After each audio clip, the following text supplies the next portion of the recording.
Hi, welcome back guys. This is your friend, the Iron Fanfics, back with amazing fanfiction. This is the series of What If Deku Possessed Superpower Quirk. Now before starting, please give this video a like and subscribe to the channel if you want more videos like this. Now let's get into the fanfic. Katsuki wasn't quite sure of the date in which he'd met him anymore, but he did remember it was sometime after his dad had bought him that swing. His mom had been reluctant to her husband's suggestion as she believed there to be better things he could do around the house, one of them being to take care of the flowers in the garden. She had been so insistent on buying them, those pricey roses, despite that she possibly couldn't keep up with the maintenance they required. Her work wouldn't spare her the time. When the man gently had pointed out that the task already was a part of their son's weekly chores, she shrugged and told Katsuki that he could pick up a useful hobby, whatever that now was in her eyes. She and Dad had frequent business meetings over in Tokyo with clients that supposedly were extremely important to the future reputation of their fashion company. At least that was what Katsuki had been told when they once again left him alone at home over the weekend. Katsuki's hair, not unlike his mother's, almost appeared ivory white every time the swing gently rocked him forward out of the shade. Unlike her, his skin held a few messily patched up burns and bruises, most of them coming from that of his not yet completely mastered explosive quirk. Katsuki's bare feet graced by the tips of the newly cut grass. The figurine's cape moved with the wind with the swing's movement as he held it up into the air. A shiny blue and red fabric. It was easy to imagine himself standing proudly at the scene of the crime. With a fist raised in the air like his idol, Katsuki would watch the defeated villain beneath his foot. Everyone would cheer for the hero explosion while he grinned from the thrill of the fight. The sweet smell of nitroglycerin would still linger in the air, but there wouldn't be a reason to be afraid. He had no need to be. Everyone loved him because the smell of burnt flesh. Itchy cold gloves to make it go away. Sickly green sludge filling his throat. They just stood there. A hand dragging him back by the back of his neck. The raised fist belonged to a bloody and bruised hero, before collapsing down to the hard ground. He did this. Nobody came. Nobody cared. He cursed to himself under his breath. Don't think about it. Don't effing think about it. The moist air added a silk-like sensation to his breathing in a way it hadn't done the last time he was out on his run. Now he had no errands to take care of or at least momentarily worry about, and he could take whichever path he wanted without any second thought. That was to say that he could, but ultimately Katsuki decided to take his usual route trough the park. At this time of the morning most of the town was still asleep. Instead of feeling bothered by the early October weather, it gave him a sense of tranquility. Just him, the repetitive sound of his steps, and the wind troughed the trees. It had required yet another heated argument with Aizawa to allow him to leave the school grounds. Although at this point he assumed the general result was much like an unstoppable force against an unmovable object. With everything going on lately, he'd surely try and find a way out on his own either way. While staying at the dorms were much different from what he was used to in a questionably good kind of way, his paranoid mindset needed somewhere quiet to think in, a place he wouldn't be disturbed. At least that was less likely if he made sure to keep the hood of his black hoodie over the prominent hair. As Katsuki reached the tanbark-coated path of the park, a light string of orange could be seen across the far horizon. He began to slow down his phase, almost considering taking a little break to simply enjoy the moment of peace. That decision barely allowed him a minute before a turn of events somewhere entirely different decided against it. Because what was a day in his life if something didn't go to shit at the moment he least expected it? Izuku woke up with the feeling of tanbark beneath him. He blinked a few times, the sky coming into view. Was he laying down? Did he fall asleep or something? But he didn't quite actually remember being asleep. Or being outside for that matter. The short male slowly pushed himself up with his hands into a sitting position, a sudden pain pounding into his skull and causing him to groan slightly. What happened? He questioned quietly, slowly taking a proper look at his surroundings. A park? This park kinda looked familiar, but he definitely didn't remember coming there. After just sitting for a few moments to process this strange predicament, the male slowly stood himself up, brushing any leftover tanbark from his pants as he tried to figure out what had actually happened. Izuku slowly paced back and forth, nibbling on his thumb as he thought to himself. Nothing was really adding up for the most part.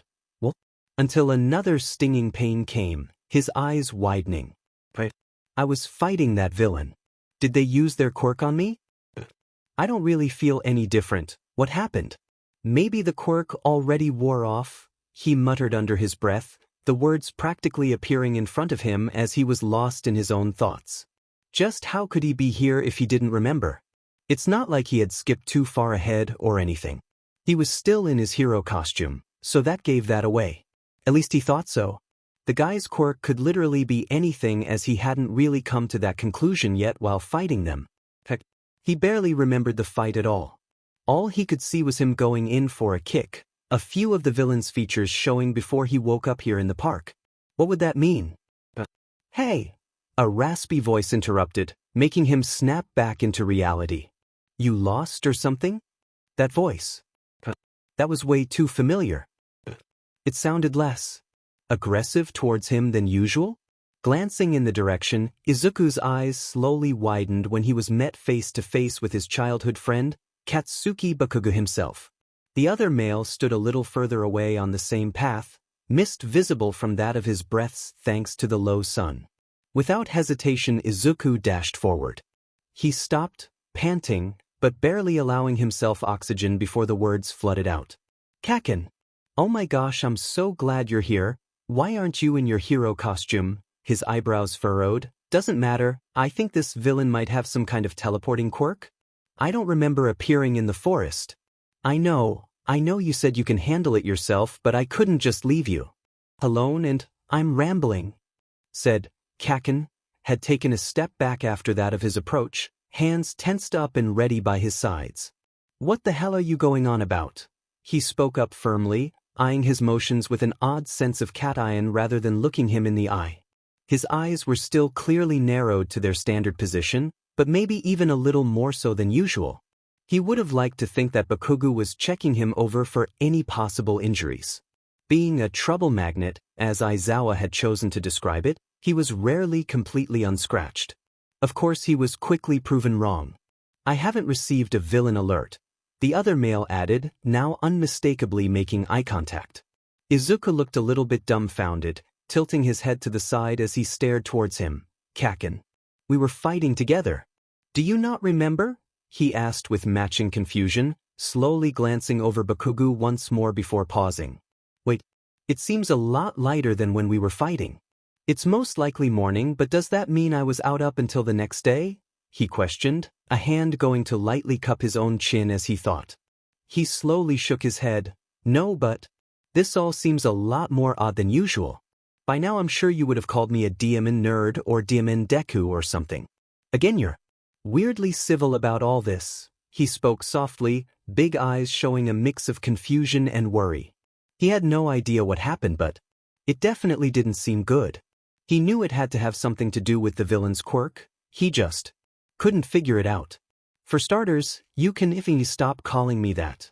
Bakugou snapped at the freckled male defensively, making Izuku in turn flinch back out of habit. He looked at him wide-eyed. That was more familiar, but the feeling of oddness still remained. Something flashed across the other's expression at the action, making him adjust his stance before taking a slow breath. Look, Bakugou began before Izuku could utter a confused apology. You've got me mistaken with someone else because I don't know you. Sorry to not meet your expectations and being a complete a-hole, but if it makes you feel any better, I have a strong urge to punch you right now. As if to not follow through with the tempting thought, he slowly moved his hands back into his pockets. I don't know if the quirk messed with your mind or if you're from somewhere else that just happens to be similar to this shithole. He continued more sarcastically than anything. Either way, you seem to be able to walk just fine, so go on and bother the police or some pro-hero. I got places to be, he concluded, already on his way past him to continue wherever he had been heading beforehand. Meanwhile, it took Izuku a second or two to process his words because he couldn't have heard that right, could he? He did. As if snapped out of a trance, he whipped around to see the back of who without doubt still was Bakugou. Apologizing? But, Kaken, we've known each other since we were kids. You really don't remember me? he questioned in unbelief, a mix of hurt placed into his expression. How could he not feel hurt? His childhood friend was just saying he had no idea who he was. None of this made sense. Unless he actually was. That's when things started to click in his mind, his eyes lightening up a little. That's it. That has to be it. Oh no, Bakugou was getting away. He hurried to him, placing a hand on his shoulder to stop him, too caught up in his new realization to feel how his shoulders tensed at the unexpected touch. Whoa, whoa, whoa. No. You're right, I'm not from here. I think the quirk somehow switched me to a whole other reality? It feels impossible, but Kaken, sorry, habit. His face scrunched up in disgust even trying to say that. I'm telling you, we were childhood friends. I know you. You should know me. You can't just leave me, you have to help. Please, he pleaded. The sound of crunching gravel quieted down. A pale hand reached up to pull down the hood covering the blonde hair in the motion of turning around. Izuku swallowed. This was just the beginning, yet none of them knew how much this decision would impact their days to come. Katsuki was internally taken aback by the genuine look of desperation in his eyes. His original guess had been that this Midoriya was one of his so-called fans. Those kind of people simply seemed to find it amusing to poke the bear with a stick, knowing very well that any unheroic reaction from him could be used against him in some way. The last thing he wanted was the media to find another reason to talk shit about him. But this? No, this felt too real to be some kind of elaborate prank. The second and more worrying guess had appeared from the usage of that nickname, Kaken. It had left an unpleasant feeling at the pit of his stomach from the possibility that this could be Toga. The shapeshifter had always been a fan of those cutesy nicknames that somehow still made his skin crawl at the mention of them. Yet as soon as he made his disliking vocal, the male did his best to stop. Was this Toga? She had never been one for respecting boundaries, or patience for that matter. By the sound of it, you have a shitty taste in friends, he remarked slowly, allowing himself more time to think this all trough. And honestly, the thought of someone, at least somewhat willingly, sticking around with him for that long was a concept his mind couldn't fully grasp. Midoriya remained still and contrastingly quiet, waiting for him to continue even though it was clear that the other had his own opinion on that statement by the way he opened and closed his mouth with reluctance. Lastly, he had to consider that the possibility that Midoriya's story was true. He was wearing a costume designed to be battle efficient. The red, green, and white were there to be seen, soaking up the light of the sun's rays. That was without a doubt a hero costume. It was torn and dirted in a few places, as if the male had been in a battle, just as he had mentioned. Just because that made the most sense didn't mean that he'd accept it as the truth so blindly. Let me guess, you go to UA too? You said we were fighting together? Do I have some secret sibling or something now while we're on it? Katsuki scoffed but didn't make another move to leave. What had been a glint of hope in the other's expression faded with the use of the sarcasm. Maybe this wasn't the most heroic approach to test Midoriya like this, his mind provided him. But in his defense, quoting his homeroom teacher, it's too early for this. If you know me, prove it. Katsuki could see Midoriya's brows furrow lightly in thought before his look lowered down to his hands. They were fidgeting despite the gloves. There was an abrupt stop to it, however, as he lifted his head with a sharp inhale, determination glinting in his eyes. So, he was taking the challenge after all? I did. Where I'm from I got into UA. We ended up in Class 1A together, and I sit behind you. We were fighting together. Not by choice, but our class tends to get into tricky situations like that. It just happened to be that we were the two who were around at the time. No. You don't have any siblings. The other replied to his questions without much time to think at all, making him more certain of his conclusion. Midoriya didn't stop there. You're claustrophobic. That's why you wear your school uniform one size too big. You used to have a tie, but you always took it off on your way to school so Auntie Mitsuki wouldn't know. What the F dash? Without wasting a breath, the rambling spree continued, leaving Katsuki staring at him with a poorly hidden sense of surprise. There's a collection of romance manga at the bottom of your bookshelf that you haven't told anyone about. Well, you do help Kirishima study a lot, so he can have been in your room at some point and found out that way. But you never read when you think that someone's around because you wear plastic gloves to prevent your nitroglycerin from ending up on the pages. Okay, that was definitely enough. He stepped forward, closing the distance between them. I really think it's interesting because with your quirk it could possibly be dash, to firmly plant his palm over the other's mouth and freckle-splattered cheeks to make him shut up. He'd rather not have a commentary on possible quirk drawbacks in the middle of a public space, thank you very much.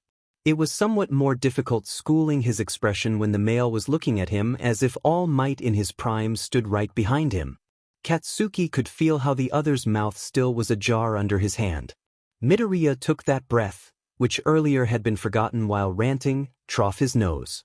Somehow, he made it sound anxious. Either you're a stalker or my supposed childhood friend. And a stalker, Katsuki concluded slowly, not missing the heat that radiated of the other's face at the comment. No matter the case, he could not let him leave with that much information. If Midoriya saw him of all people as a friend, he could only imagine the amount of other people he could end up trusting just as foolishly. He lowered his hand and Midoriya's mouth shut close in the process. The wind was picking up, evident by how the male's green girls fluttered around. Come on then, we don't got all day. He spoke with a sigh and gestured for him to follow. Katsuki was certain they'd made it roughly halfway to UA at this point. And a good thing was that because he could have been certain that he'd felt a drop of rain hit his shoulder. Glancing back over said shoulder, Midoriya still held his distance. It was clear that he also knew the way with the lack of hesitation in his steps, so why walk so far behind him, yet again keeping quiet? He stopped. The steps sounding after him did as well. What are you doing? Katsuki broke the silence. You told me to follow you, right? Should I not have? Seriously, what was it with this guy? I mean, why are you walking as if you're shadowing me or some bullshit? I'm dash, an exasperated sigh. I'm not exactly gonna detonate without a reason. Midoriya studied him with an odd look again, as if he'd sprouted a second pair of arms reminiscent of Shoji. Suddenly some sort of realization dawned on him, making him beam as he quickly hurried up to Katsuki's side to continue towards UA along the walkway. Apparently that had been more than enough of an invite to get him talking again. Sorry. That was probably weird. I really didn't mean to offend you in any way or anything dash, Midoriya said, scratching at the back of his neck with hunched shoulders. He looked genuinely guilty for keeping a suspicious amount of distance between his childhood friend look-alike. Something felt off about this. But, Katsuki prompted, doing his best to not raise his voice, which he'd heard he had the tendency to do. But you look exactly like Kaken. It's probably stupid of me to assume dash. Midoriya, the male's head snapped up to meet his eye in confusion. Almost like it was obviously something the other version of him rarely said, that he was unused to. You did it because it was something that Kaken would want you to do, right? Katsuki asked. The silence that followed was answer enough. Katsuki's eyes shifted down to the ground as he shook his head to himself. Raindrops began to color the ground into a darker shade slowly, as if not to interrupt the moment.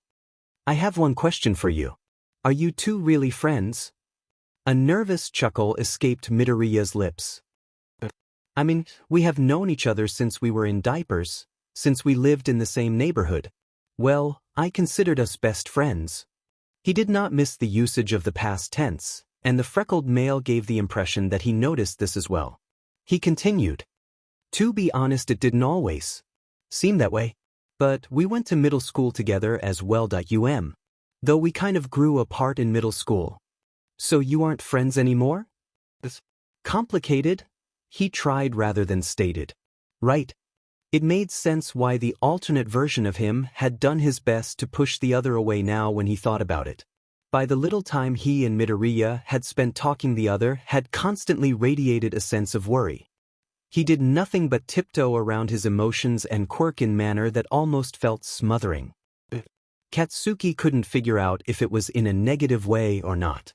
You wanted to protect him, but he didn't want you to get involved into all that trouble when it was a useless effort, so he did everything he could to make sure you would keep your distance.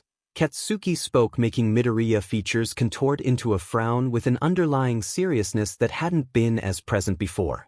They had the massive walls surrounding the premises on their left. The freckled male had just stepped into the edge of the shadow that the wall casted over the sidewalk as it was his turn to stop in his tracks. What? The gentleness his voice carried was gone. Instead there was frustration. Something told him that might have been the wrong thing to say. You wanted to protect him, but he didn't want you to get involved into all that trouble when it was a useless effort, so he did everything he could to make sure you would keep your distance. He stopped, staring up at Bakugou. What? Izuku asked firmly, because how could he say such a thing? He knew the word useless couldn't possibly have been used intentionally, yet it had been so long since he had heard it that it made an unwelcome feeling well up to the surface in the midst of it. Bakugou seemed to be in the process of finding his words, but he beat him to it, since there only was one event that came to mind with those words. Of course I wanted to protect him. The heroes, they didn't do anything, and even if I was quirkiness I couldn't let him die, Izuku sputtered out, his voice louder than intended while directed at the Bakugou before him. Because, had this been his version of the blonde, his fist had done much more than clenching and unclenching by his side. Instead of coming with a counter-argument, complimenting his louder tone, the other male looked at him as if he'd seen a ghost. The way Katsuki's stance faltered with poorly hidden anxiety spoke of something that stole his attention completely. I was not. Katsuki began, his volume low, hesitant. Crimson eyes shifted over to any point which wasn't him as he swallowed before continuing. The sludge incident is not what I meant. So that incident had happened here as well? But hadn't it been his fault that the villain managed to escape in the first place, by clinging to All Might's leg so he lost the plastic bottles? Kakin had headed towards the arcade with his friends, right? That was in the opposite direction. And what was this thing he was talking about? Kakin had never needed his help with anything else before you. Well, anything the blonde essentially would have seen as troublesome. Oh, Bakugou, I'm not sure I understand. The other male turned his eyes back to Izuku, searching for something he couldn't be certain if he found or not. Midoriya, he said. Yeah. You are quirkless? Izuku paused, recognizing his mistake. Maybe he shouldn't talk so freely about being quirkless, as if developing his quirk a decade later than an average person was considered normal. No. I was quirkless, he explained, finding that doing so had gone much smoother in his head. He could trust him with this, right? He wasn't exactly revealing anything about One for All, so it should be fine. Besides, if this male was anything close to the one he knew before, he wouldn't go and tell anyone either way. He shifted his weight on his feet. What was the best way to explain this? Well, I got my quirk really. So you could kind of say that I was quirkless, trough middle school? It was fine, really, he insisted softly. He had gotten himself trough it. It was in the past, and he had an actual quirk now, so it was nothing to worry about. Aldra was a quirkish school here too, wasn't it? If you didn't somehow get that a-hole of a principal fired, I doubt much can have changed. There was no stopping him from cringing at the too true fact. Yes. Izuku could do nothing but agree. The treatment by the school itself was like night and day between the quirked and non-quirked students. Teachers turned the other eye when his classmates used their quirk in his direction. Most of them didn't even need their quirk to do what they wanted. Compared to now, he knew how frail he'd been. Yet the quirk usage had maybe been another way of flaunting the thing he never thought he would have in common with any of them. Speaking of all that, he had of course been a nightmare. The blonde sighed as if he could read his mind as he kicked away a rock previously laying unbothered on the tiled path. It didn't go particularly far. Aldra don't like the quirkless, I'm sure. But Bakugou spoke. A hesitant pause, making Izuku take a step closer. They don't like villainous quirks either. The pained look from the other was all he needed to put the pieces together. And he didn't like the picture it created. The rain was picking up its phase, but none of them bothered to search for shelter from it. This was more important. But your quirk is M-. I know. They thought so too at first. Bakugou held his hand in front of him. Multiple sparks erupted in courtesy of his accumulated sweat. The grin he was so used to seeing while the other used his quirk was nowhere to be seen. Smoke danced up and faded into the air, and a moment later, so did the sparks. All it took was one wrong move. Someone standing too close to too much sweat. Suddenly it wasn't the quirk of a hero anymore. If it hadn't been for Ma kissing, but I probably wouldn't have gotten into Yue. I don't really know if it was worth it, to be honest. He knew there would be differences, but this. A bitter realization dawned upon Izuku. No one had cared if the quirkless kid got hurt by those explosions. But when he wasn't there, then it was just a dangerous quirk. He didn't have the heart to tell him his revelation. In my reality, you got into a no trouble whatsoever, everything that entailed was left unmentioned. Bakugou nodded weakly. The small smile didn't completely reach his eyes. Let's get going to the infirmary. We need to get you fixed up. Yeah. The creaking sound pierced the comfortable quiet from somewhere behind him. Sparks erupted against Katsuki's tight grip of one of the chains of the swing. His other hand held the leg of the pro hero. The toy had surprisingly survived, once again. Because of course it would. All Might was invincible. The swing's motion gradually came to a stop now when his legs had stilled, and when it did, nothing could hinder the 9-year-old from checking out what had made such a sound. Bare feet slid down into the newly cut grass. When turning around, Katsuki was greeted by the sight of their railing fence that framed the backyard. That sound must have come from the other side of it, then he figured. His slight cat eyes slowly turned to curiosity as he approached the fence to peek one of the more wider cracks between two of the dark brown planks. Katsuki knew there to be some kind of old cottage on the other side. As far as he could remember, Mom had complained that the empty sheet stain should be torn down.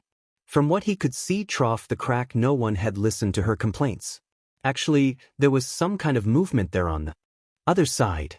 Someone appeared to be standing and looking out an open old-looking window, which most likely had been the origin of the sound.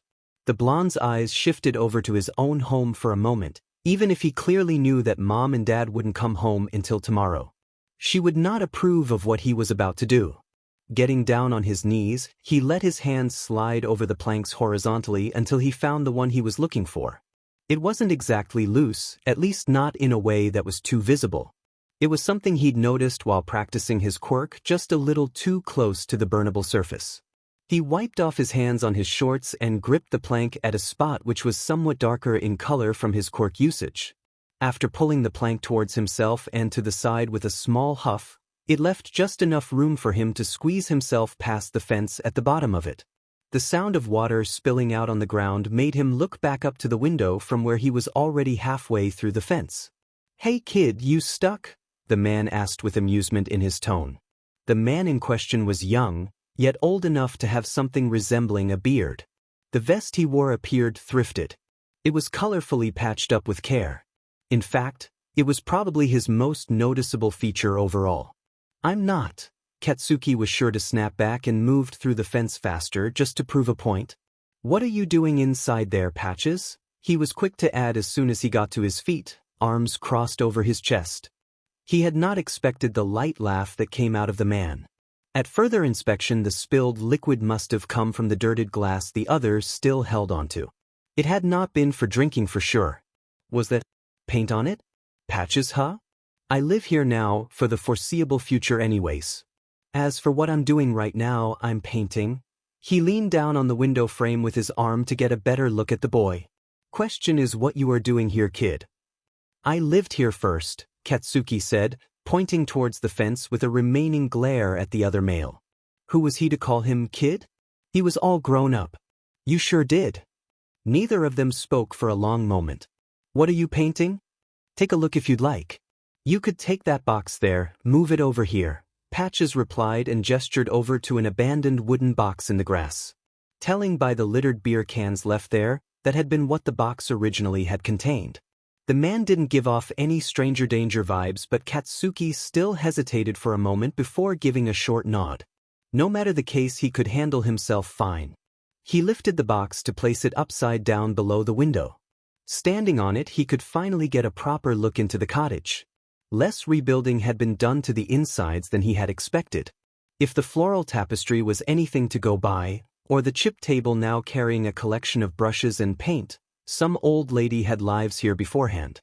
Most of the new stacked boxes were still left unmoved. Shouldn't he be taking care of that? When his eyes shifted over to the paintings in question, that thought was left forgotten. In the center of it all stood different-sized used canvases leaned against everything from chair legs to an easel, all of them depicting nature and pre-Quirk era-looking people. What caught Katsuki's attention the most was how the colors used to it all exploded against the monotone home. Simply put, it was beautiful. "Oh, that's so cool. Did you make those with your quirk?" he exclaimed. This only made Patch's smirk widen by the young boy's admiration. "No, kid." The man began and picked up a brush to roll it between his palms as if to warm himself from the friction. "The only thing that made those were these here hands and hard work. A quirk don't matter as long as you give your all into it." Nothing other than all might had made Katsuki's eyes sparkle that much. The wordless knowing between them was something Katsuki couldn't fully describe. There hadn't been any hidden meanings to their earlier talk. At least none that he was used to. Nothing fabricated. No hidden fear, disappointment, or pity. Deku wasn't looking down on him, because he had been through the same thing. Well, not completely the same thing, but understanding was far more than he ever had expected to receive. He couldn't see any bad consequences trough those genuine eyes. He allowed himself to breathe. What the hell was it with Izuku Midoriya? This extremely late bloomer that by some ungodly miracle made it into UA, had used his school ID to get through the gate. It had been in his pocket this whole time.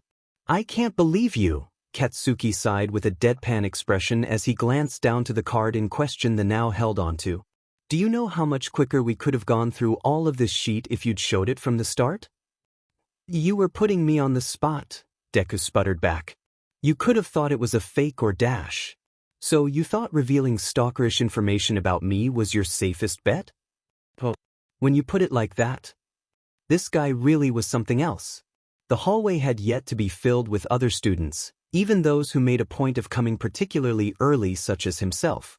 Ceiling lights took away anything daunting about the place, not that dark hallways was anything scary to begin with. Some students just like to overdramatize those sort of things. Maybe he actually preferred it like this. Looking at the other's ID, it didn't look far different from his own, with the exception of the picture looking like it was taken at gunpoint. Faking something like an ID was a whole other level of complicated, so at least that would make it easier to convince Aizawa he wasn't any random person he found on the street. If it had been a cat, it would have been a whole other story. Below the listed date of birth was a hint to a question he had yet to ask. "Quirk, superpower," it read. Not completely self-explanatory as his explosions, but considering the pre-Quirk era term, he could imagine it was something he'd seen in one of those old comic books. Taking notice of Midoriya's fidgeting, he handed the card back over. No doubt that he had noticed his discovery. Deciding that the topic was too fresh and sensitive, he replied to the other's nerves with a smile. Hopefully, it didn't look as awkward as it felt. It was his choice to tell him. Besides, it wasn't relevant. The information that would be useful to him would be something he actually could compare to his reality. Slow steps, other than their own, echoed further along in the hallway.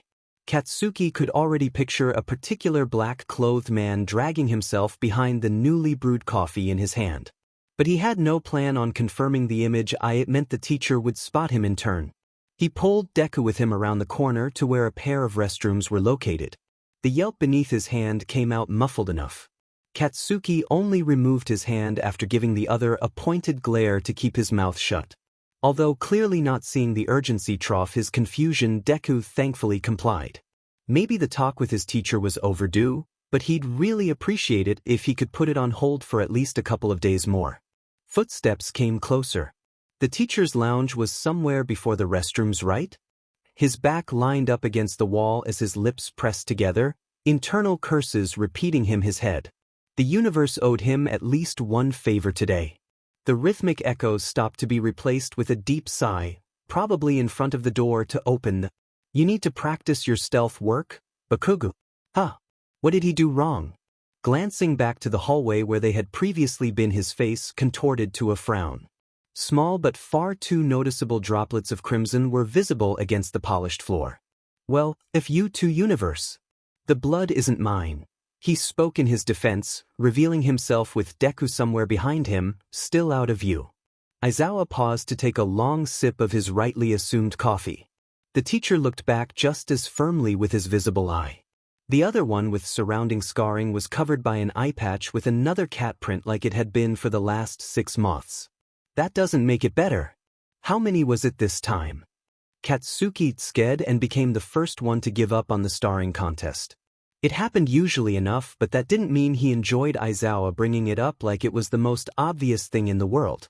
I didn't do another night patrol, alright? Only an idiot would get their provisional license revoked over something like that. I have shit to do, and I know you're going out tomorrow anyway. I'll just see you then teach.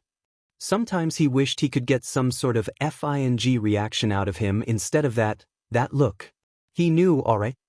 There was no point in reminding him of his faults, especially those he couldn't change. Night patrols. Midoriya, the one the blood belonged to, came forward. Katsuki relaxed his fist at the realization, losing track of his frustration. His nails were too bitten down to leave an imprint in his palm. I didn't know that. Wait, you have your license already? Midoriya continued before his eyes shifted over and paused on Aizawa. The blonde took this as his cue to explain the situation. It's his blood. Well, he's from an alternate reality until proven otherwise. The teacher looked like he'd preferred the news of a revoked license. The messy-haired male quickly straightened his back as his existence was brought up, letting out an awkward laugh. Hi Aizawa-sensei. You don't know me, of course, because I apparently don't exist here, but I'm Izuku Midoriya. I think a villain pulled me into another universe and it's kind of complicated, but I found Kaken, so I thought that might help even though he doesn't remember me, and that's about it. Aizawa studied him firmly head to toe, and by the look of the supposed student state and battered hero costume the story checked out. Still, after his class multiple encounters with villains, it was only customary to be better safe than sorry. The teacher's tangled hair rose up from his shoulders, flowing around as if he was underwater while his eyes glowed in a dangerous red. Nothing visibly happened to Midoriya, meaning that any possibility that it was Toga could be crossed off the list with proof. He has a school ID, past the gate no problem. Katsuki spoke to counter Aizawa's apparent suspicion. Midoriya happily pulled out the said card to show Aizawa that no lies were being told here. The small smile in Katsuki's direction was hard to miss. The raven male deactivated his quirk as his eyes looked over to the pair of crimson ones. We've talked. I believe him, he added, crossing his arms over his chest and the still damp fabric. Very well. I expect you to watch over him until I've talked to the principal about this. And as for you, Midoriya, it's only logical for you to continue with your studies at UA until this problem is solved. We shouldn't waste the empty seat. Izuku's whole face to light up, his green eyes practically sparkling. Thank you Aizawa-sensei. I appreciate that very much. That went surprisingly smoothly. And Bakugou, it would benefit you to work on your cooperation with others. If not with me, take this as an opportunity. There it was in a less than subtle wording. Are you done? Head on to the infirmary now, Aizawa confirmed and took another sip of his coffee before heading into the teacher's lounge, mumbling something along the lines of, "These kids are gonna be the death of me." He's still the same as always. That's nice to know. Come on Bakugou, let's go see Recovery Girl now. Izuku stated with a smile on his face, already walking in the direction of where the infirmary as if he knew that place like the back of his hand. Slightly concerning, but if that wasn't proof enough that he wasn't lying, he didn't know what was. I'm right behind you. While walking, Izuku couldn't help but reminisce about his past in 1A. His hands swung lightly at his sides, taking in the interior like it was the very first time. Everything was so familiar yet so disconnected from what he knew. He knew that this wasn't his school, but it was. I remember when I first found out that I was sitting behind you, Bakugou. The other you know? I always have, even since middle school, but this time I was right behind you. You'd always pass our tests back to me in such an annoyed manner, but I didn't mind all too much. To be honest, it was kind of comforting having you right in front of me. It reminded me that, even though I was in a new place, I still had someone I knew. At this point, The Izuku was just rambling while the blonde's eyes rested against the polished floor. It was however clear through the rest of his body language that he was listening attentively till they finally got to the dreaded infirmary. Bakugou passed him to the door handle, making Izuku quiet down from his rambling. If there was a second of hesitation, he decided not to mention it. The door was shown more mercy than usually expected as Bakugou's head disappeared behind the door to peek inside. Bakugou, a voice known to the both of them spoke, belonging to no other to the youthful heroine. The blonde sighed and made room for him to enter as well. Ha! Izuku lowered his hand he'd prepared to use to hold the door open for himself. Bakugou hadn't let him use it. A gentleman, apparently. You know the checkup is tomorrow, Recovery Girl spoke after putting away a stack of files back into a cabinet. When walking around her desk with her stature shortened by age, she spotted Izuku next the other male. Now who's this? She questioned in an almost amused tone. It didn't take much effort to figure out that this most likely was Bakugou's first time coming here with someone else, while being conscious. Bakugou rolled his eyes, but Izuku couldn't help but furrow his brows a little when hearing the words, checkup. Was something wrong with Bakugou? Sure, he and Bakugou weren't exactly close in his world. Maybe he took checkups back there too, but was this about the night patrols he'd been on? The thought of it rubbed him in the wrong ways. Izuku Midoriya, interdimensional classmate, just needs to be healed up a bit. And I already told you, I'm not coming. It's working fine. I can handle it. Being referred to, Izuku gave a slightly shy wave. Hello Recovery Girl, he said with a quiet laugh, rubbing the back of his neck. Bakugou, just as quick to the point as usual. To be fair, it was going to be difficult introducing himself over and over. Recovery Girl, seemingly not surprised in the slightest by the outburst, pats on one of the hospital bedding for Izuku to take a seat and offers him a caring smile. He gratefully did so with a smile in return. Was it wrong to feel nostalgic over hospital bed? He didn't think so, at least. Back in my world I come here quite a lot. Always breaking my bones to the point, you had to tell me if I did it again, you wouldn't heal me. Izuku began with a small laugh, speaking to none of them in particular.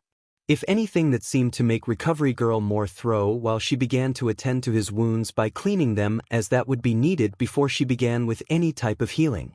But thanks to All Might's help, I've been injuring myself way less. I've been training to try and build more muscle so that soon enough, I'll be able to use this quirk without putting any strain on my body. Oh right, I completely forgot. In my world, All Might is a UA teacher. I guess he could be considered my mentor too? I told him about my quirk, and he's been helping me ever since, giving me a whole training regimen to follow. I couldn't really believe it at first. It felt so surreal. I mean, it's All Might, the greatest hero of all time, helping me. His excited arm gesture was sufficiently used, so she could get a better access to his side.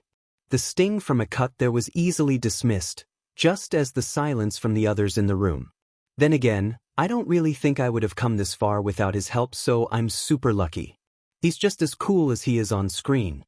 Did you know that whenever he barges into a room, you can practically hear his theme song playing in the background? It's like he came straight out of a comic book. It's so cool. Messy hair was brushed aside from his forehead. No, not even the stamina-draining kiss could stop him. I've always wanted to be just like him. Saving people with a smile on my face. He's constantly pushing us to be better versions of ourselves, and his presence alone makes everything feels like it's going to be okay. Sometimes I can't believe someone as great as him really, Looking up to accept a lollipop from the nurse, he became acutely aware of how the cheerfulness was limited to only himself. He had been rambling again. Thanks. Sorry. That was too much, wasn't it? Glancing over to Bakugou, who stood leaned against one of the cabinets, he didn't look too annoyed with him. His face was doing something weird he couldn't fully decipher, but he wasn't mad. That was huge relief because he'd hate to mess up the progress they'd made. Yeah, Izuku was from a different dimension, and this was a completely different Bakugou from what he was used to, but it was comforting to have him be this patient with him. Izuku, Bakugou said, placing himself between the two other, giving Recovery Girl a sharp look before bringing his attention to him. Do you need some rest from the quirk, or are you good? The youthful heroine shook her head to herself and went to put back the cleaning supplies she'd used. Right? Yeah, I'm fine. No need to worry about me. I didn't get hurt too bad this time actually. But, Bakugou? Are you good? Huh. I mean, this thing about a checkup? Izuku explained with slight concern. Bakugou glanced away with a absent-mindedly rubbing at his shoulder. It's nothing. Only some stew, what the F dash? The blonde exclaimed and moved the hand to rub his head where Recovery Girl had hit him with her cane just to move on and… Izuku yelped. Hit him with the cane as well. You two boys need to learn not to dismiss your injuries. Midoriya, don't use your trainings a reason to break your body more than you should in the first place. I'm sure Toshinori would want you to make it to graduation before you'll have to retire as a hero. And Bakugou, I might just have to take inspiration from myself and do the opposite, by coming to your dorm twice a week. Don't think I haven't noticed the missing gummy bears from my medicine storage, young man. Recovery Girl scolded them both. The blonde went quiet again while Izuku's face flushed in embarrassment at the thought. Weren't heroes supposed to give their all to save people? Plus Ultra and all? On the other hand, he wasn't being a good successor to All Might if he got himself too injured. What would happen with One for All then? I mean, it would only be right to give it to Mirio so he could go back to doing hero work again, but then he would be… Nope, not going down that train of thought today, thank you very much. But do my best. At least that was something he could say honestly. Right. Is there maybe a uniform I can change into here? I'm going to be attending classes still while I'm in this reality, so I might as well look the part considering I only really brought myself. He gave an awkward chuckle, taking the lollipop and fiddling around with it for a moment, before peeling away the wrapper and popping it into his mouth. The artificial taste hit his buds, engulfing his body in the sugary goodness. Definitely one of his favorite things about coming to Recovery Girl's office, although he probably has way too much of a sweet tooth at this point. Of course, she said and nodded as she walked over to open up one of the drawers filled with multiple UA uniforms in different sizes. After a quick glance back at his physique, she picked out a shirt and jacket she estimated would be closest to his size. Pants or skirt? She asked casually. Izuku had happily been skiing on the lollipop, watching with close eyes before he practically choked out of embarrassment. He understood that it was a normal question to ask. You never know what a person is comfortable with, but thinking about being in a skirt was quite the embarrassing thought. Pants please. Let's go with pants. He stuttered out, pulling the lollipop from his mouth as he gave a few coughs to get his throat sorted. His cheeks were a light shade of red too. The sound of a breath, hinting to amusement, could be heard behind Bakugou's hand, clearly hiding a small smile behind it. This only caused Izuku to fall in a deeper pit of embarrassment, almost attempting to hide his head in his own shoulders like some kind of turtle. Gah, barely his first day in this new reality and he had already managed to somehow embarrass himself. Recovery Girl seemed to mask her amusement better than the other did as she added a pair of school uniform pants to the small pile of clothes she was carrying. Well then, she began and placed the pile on the bed. Go ahead and change, but be careful when getting up. If you do need to rest from my quirk, you can stay for a while, otherwise you should prepare yourself for class. If any of you dearies need my help, I'll be in the next room over refilling the storage. Recovery Girl explained and exchanged a short moment of eye contact before she headed off. His stiff resemblance of a smile fell off his face the moment the door closed behind her. He let himself relax with the embarrassment. The silence was unsettling, and only further dig into Izuku's head the thing that just happened. Of course, Bakugou had to go and make it even worse. I don't know. Maybe you'd look good in a skirt, he teased him. Izuku puffed his cheeks, getting up and staring at him, trying to figure out what to do about the comment. His mind couldn't give him much more than a blank slate and sputtering because Bakugou let out a small genuine laugh. But never mind that, now he was still mad, or something. He hadn't even decided on that yet. Jump. Shut, cack, Bakugou. He scoffed towards him, lightly waving his lollipop at him. Bakugou simply looked at him with amusement. There was no ill intent in those eyes. Yeah, I'm in, but if you want to hit me with that, go ahead. Another second passed and Izuku let out a low groan, before deciding it was better to go ahead and change like he was supposed to, moving towards the corner of the room to do so. Turn away please, he quickly said, popping the lollipop into his mouth to free both hands. The blonde complied easily at that. It was only when he had started peeling off his hero costume that the sound of Bakugou's laugh had entered his mind properly. It was a nice sound that felt right. If it only wasn't that rare. His Bakugou, or was it weird calling him that? His version of Bakugou, in his memories, mostly only used that sound towards his misfortune. Putting it like that was kind of sad, but oh well. Changed into the familiar uniform, he felt more at home, more normal. It still felt off in some way, just like everything else, but he assumed that only made sense. Of course, he had ended up with his tie weirdly short as usual, but he was done. He smiled brightly, turning to face Bakugou's still turned back. The blonde's attention had shifted down to his phone, reading something. "Tada!" Izuku called out with a bright grin. Bakugou put his phone back into his hoodie pocket and turned around, only paused somewhere just below his freckled cheeks. He tried to follow his eyes, but, "What is that?" Bakugou spoke slowly. "What is?" "What?" "That?" The other repeated as if that would make it make any more sense. Bakugou stepped forward with firm steps and made such motion to grab his collar that Izuku could feel his fight or flight response kick in. Hands went up to cover his face. "Wah! Oh!" He paused, just as the blonde's surprisingly gentle fingers moved away from him again coming to the realization.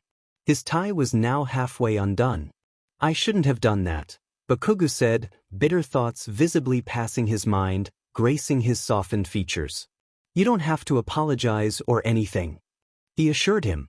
Even if they looked the same, this Bakugou was not to blame. The blonde still looked hesitant though. "You were gonna fix my tie?" "Yeah." Izuku had always wondered why no matter what he did, his tie always ended up looking short and puffy. Of course he had grown to like it, but he would have liked it if someone helped him out too. Unfortunately, his mother found it far too adorable to do anything about it. "Would you still like to help me out?" he asked, undoing his tie completely to reach both the ends out to the male. Bakugou stepped forward with a small nod, making his movements slow and clear to avoid surprising him like that again. Izuku was nothing less than grateful. "How do you even manage to tie your tie like that?" "That's how I always do my tie." "Is it really that bad?" Bakugou huffed out a laugh. "I will make sure you have it the right way for as long as I can help it." Izuku's eyes were captured by the sight in front of him while the other worked his magic. He popped the lollipop back into his mouth. It was almost finished. "That's nice."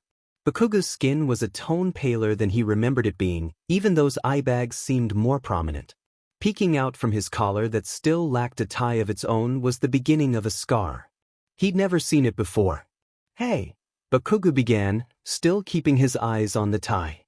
"For what it's worth, I'm sorry for what the other me did." "I never said that, Dash. You didn't need to. From the little you told me it was obvious, and from how you flinched right just now." The other pressed his lips together in thought. Not just about anything makes someone react like that. All done, Bakugou announced, taking a step back to take it in before being fully satisfied. "Now when that's out of the way, you ready to go? I have to get ready as well, so you'll just have to go with." At this point, Izuku had just been stuck staring at Bakugou's face this whole time, not even realizing it. So when the man spoke, he quickly shook himself out of his trance, clearing his throat. "I'm ready to go, you lead the way." "Well, I do know the way to the dorms, but you lead the way," he said with an awkward laugh, finally finishing off his lollipop and throwing the stick into the little bin nearby. Bakugou rolled his eyes with a grin and opened up the door for the both of them go head out trough the corridor, before adding, "You don't have to tell me what the other me did if you don't want to. But if you ever want to talk, I am here." "Thank you." The dampness trickling down his forehead was taunting him, and his still rapid heartbeats felt caught up in his throat. It felt like their eyes were piercing needles into his back. Katsuki had the urge to look if they were following him, but he refused to do so. They weren't. He'd already checked twice. It wasn't far now. Stop being so weak. His burnt bag hung like a rag over his shoulder. The slight hope that any of his school notes had made it out alive would be a miracle at best. The only reason why he still brought it with him was that he would get in trouble with the teachers again if they found the thing damp with burnable liquid. The headache-inducing smell of hand sanitizer didn't even come close to his nitroglycerin. Not that the teachers would care either way. Maybe they would write it off as pyromania? That the villain student finally had started to snap? It wouldn't be too surprising of a story. He'd heard about something like that happening a year or so prior in another middle school. Wasn't that effed up? 2 more years to go, he told himself. Then he could leave Aldera for UA. Hero students and actual heroes must be different. He would prove them wrong if that was the last thing they did. Katsuki clenched his free hand into a fist with a small gesture of his newfound determination. All Might wouldn't let anything stupid like this stop him. His feet guided him forward towards the vague sound of upbeat music. The day he would hear such a song play from his own house without his own intervention, he would have believed his parents had left him for good, sold the house to some happy-go-lucky family. Because of this, he didn't even bother to slow his steps as he passed his residence and turned the next corner at the street. Then another left turn. There, between 2 of the equally expensive-looking houses, was the home he was looking for. The tension bleeds out of his shoulders at the sight. He let his hand trough the leaves of the overgrown bush leading to the gate while he mouthed along to the soft rock refrain fondly. The little garden leading to the open red door was growing into itself. He didn't bother knocking. "Hey Patch, where'd you move that bin?" Katsuki called out, holding onto the doorframe while leaning his upper body past it. "Katsuki," the male voice sounded over the music from past the end of the mustard-colored hallway. "I put it next to the ladder. You know where, right?" Yeah. After hoisting the bag of his shoulder by said metallic bin, he made a quick search trough the bag for salvageable objects. As expected, his homework would need to be redone as well as a few class notes. Thank F for the thicker wallet he bought last week. The things he kept fit in his pocket, while the rest was thrown in the bin labeled messily with hazardous waste. The Quirk-enhanced bin had originally been meant for paint-related chemicals, but it had come to be shared with certain mishaps of his from time to time. While he knew a brand of cleaning chemicals specialized for hazardous quirks, like his, he also knew that a refill of the empty bottle would require a parent's ID. He could probably get by his mom with his school uniform jacket that had received a few stains, but the bag wasn't worth it. The blonde returned, farther inside the home towards the origin of the music. He couldn't help but let out a huff at the sight of the other, nose down into the details of another painting. This time depicting a well-groomed man with a goatee and knowing eyes. Patches were working on some odd detail in the man's chest area, but he didn't bother questioning it. "Would it kill you to clean up your sheet once in a while?" Katsuki said, gesturing around to the chaos of paint cans and paint splatter. "It's a creative mess. Is this mug a part of it? Because I can tell if this is paint water or something that used to be drinkable. And if I can't tell, I know you'll eventually try it out." That made Patches laugh and look up from the canvas with paint in his tied-up hair. Seeing the outlines of a loose frown on Katsuki's face, his grin faltered somewhat. "Bad day at school?" Katsuki sighed and placed the mug back down on the wooden table. "How'd you guess?" Patches placed his arm over the backrest of the chair, giving Katsuki more attention than he felt necessary for the topic. "And you've talked with the teachers? The principal?" "Yes," he replied through gritted teeth, studying another one of the drying paintings. "You sure you don't want to change dash? How's the job search going?" The blonde changed the topic with a slight sharpness in his tone. Doing anything close to admitting defeat wasn't an option he'd consider. Besides, he hadn't come here to talk about the things he was trying to get off his mind. He had almost expected the man to continue pushing on about it, but instead he hit him with that understanding look and dropped it as if it never happened. Katsuki hadn't fully decided if he liked it or not. "It's a lot of retrying, that's what it is. Gotta find someone who wants what I can offer. Someone who isn't looking for someone with a quirk," he filled in mentally. "But what's the point of giving up when you still can try? Right?" he replied with a huff and sank down on the other chair closer to the open window. How could he always stay that optimistic, keep his smile up like he'd taken lessons from All Might himself? Whatever the secret behind that smile was, he found himself reflecting it. There he is, Patches said, pointing at him with the paintbrush still in hand. That's the Katsuki I've been looking for.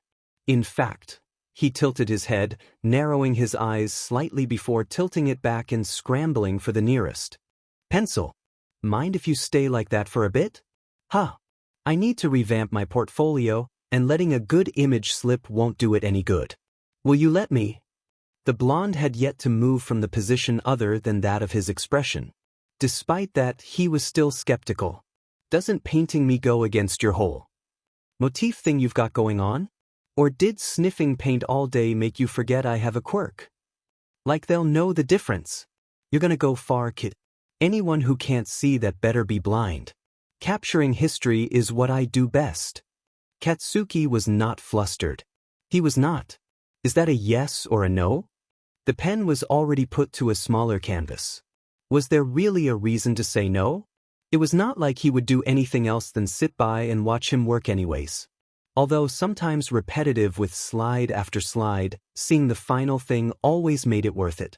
Patches always created so cool things that it almost made him wish that he could, wait. He could do that too, right? Create? I'll allow it on one condition. Oh, I'm listening.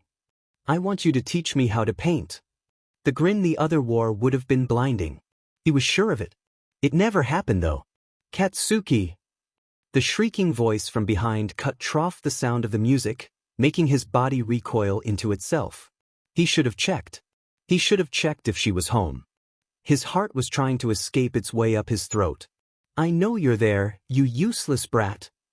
His eyes were glued to his lap, where his fists were close to sparking. How could he be so effing stupid?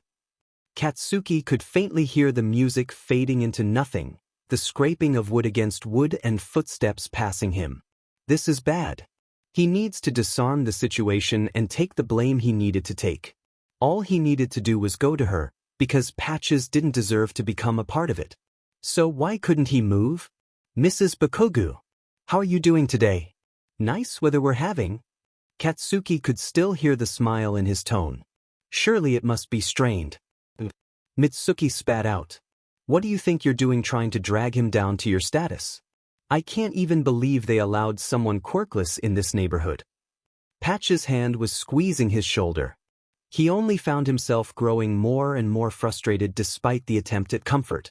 How could he just stand there and take it? I did inherit this place. You must have known my Gran Ayato if you're this involved with your neighbors. Katsuki really should get up. He was only making it worse. This isn't what a hero would do. You think the cops will FING bother? Katsuki, you better get your butt over here right now. As if a string tying him to the chair had snapped, he got up, brushing off the other's hand in the process. Straightening his posture, he numbed his exterior before swiftly sliding himself out trough the window. It was better to pretend he hadn't heard the quiet murmur of his name. As soon as he'd climbed over to the other side of the fence, within reach. Look at me. There was a harsh grip of his hair dragging his downcast face to meet hers. He didn't dare himself to breathe. Her lips were pressed to a thin line while her eyes scorched trough him. I'm so dash. His cheek burned from the smack, but all he could think about was how Patches finally would see how weak he truly was. Mitsuki leaned in close, breath smelling of mint drops, and hissed into his ear. Never talk to that waste of space again. Leaning away, she raised her voice over to the man in question. Stay away from my son, or you'll regret it. The grip of his hair never loosened until he was back to the house he grew up in the room he slept in, on the floor. The walls shook with the force of which she slammed the door. He wasn't strong enough to hold back the tears. The rain had come to a stop, which was good considering that Izuku wouldn't want to go through his technically first school day here soaked. He was still relieved that it wasn't much farther to the Heights Alliance building. Even though Bakugou had refused to admit it, he could see how the blonde pressed his arms closer to himself whenever a wind brushed past them. A short chime from Bakugou's hoodie overtook his attention again. Whoever it was had been messaging him since the infirmary. Although this probably only was the 5th time the other looked agitated and refused to do anything about it yet again. Maybe you should reply, Izuku suggested, taking a pair of quicker steps to catch up to Bakugou's side again. Old habits die hard, but the other seemed too caught up in his own thoughts to notice. There was a pause before the blonde answered and shook his head. It's just the class chat. Oh, right. Most of their classmates should be awake at this point, he figured. The class chat was one of those things Aizawa had started, that in theory was a great and efficient way for his students to share school-related information or ask questions through. In reality, however, it took a week from that of its creation to become a part of the daily chaos that was one. Ida, the ever-so-orderly class president, still did his best, but even he had started to become more lenient. Now when he thought about it, what could have changed from him not being there? What other little details did he miss that had made a huge impact on why the world is the way it is? Izuku was glad that the world didn't just end because he wasn't there. No, that was stupid. He wasn't that important. But still, he never realized that he made such a huge impact on the people around him. More people than Bakugou could have changed, or at least some of them. How is everyone doing? Or, how's the class in your reality? When it comes to 1A where I'm from, they're pretty great. After all the trouble we get involved in, we're pretty much a family by now. Living in the dorms helped that a lot too. I usually hung out with Ida and Uraraka, sometimes Tsu and Todoroki-kun as well. Both of them came to a halt. The phone previously in Bakugou's grip was now on the ground, screen split across from the impact. He had time to look back up to the other before the blonde reacted. He looked. Then the crimson eyes shifted down in panic. Sheet! Bakugou dove down to check on the device with the desperation of someone that spilled the last remaining water in the desert. Diminute. He cradled the flickering screen. It was alive but frozen on the app last used despite any increasingly rougher tapping. Izuku went closer for a better look, having the intention to help, but none of the knowledge to do so. Was that the group chat Bakugou had been talking about? It's Dash. The other male pulled the phone close to his chest, away from him. It's fine, he breathed out, doing the opposite of assuring him. Izuku backed off, giving him space. Sorry, It's fine, Bakugou insisted through gritted teeth. If we hurry maybe, we can take it to Dash. It's fine, he repeated firmly, slightly more collected but still not completely calm as he for the first time looked back up from the fine thing in question. I'll take care of it, don't worry about it, Midoriya. Bakugou collected himself with a deep breath and continued on towards Heights Alliance with even quicker steps after putting the phone in his pocket. He could do nothing but follow. Before Izuku could get another word in, Bakugou spoke up. The class, you asked about it? The blonde started. Well, I've never heard of this Uraraka. I don't think they're in class 1B, so maybe they didn't get in, unless they applied to another course other than heroics. You don't. It shouldn't have come as a shock, but it did. He was well aware that she had gained most of her rescue points thanks to his less than perfect rescue of her, but she would have been fine without him, right? She would have passed, right? Are you sure? Round face, pink cheeks, brown hair and eyes. Bakugou shook his head, passing the dorm building entrance in favor of walking up on the lawn along its side. No. Don't know her. Oh. He really was responsive for it. I think. Maybe if it wasn't for me, Uraraka would never have gotten in. I did save her in the exam, and she helped me out too. She wanted to become a hero to earn money for her family. Uraraka must have been so upset. He covered his mouth a little, trying to ignore the pain in his chest as he thought about his friend. It was unfair, really. Izuku felt almost selfish in a way, even though it had nothing to do with him. Did he really impact people that much? He could only think of more and more situations that could change because of him. Ochako, Bakugou. You all right? Bakugou asked carefully, slowing down to focus on him. He shook off the thoughts to look back up towards Bakugou with a strained smile. I'm fine. I think. Sorry, just thought about it too much? Izuku paused. It was now, far later than a hero with an ounce of situational awareness should have realized, that he noticed where they were.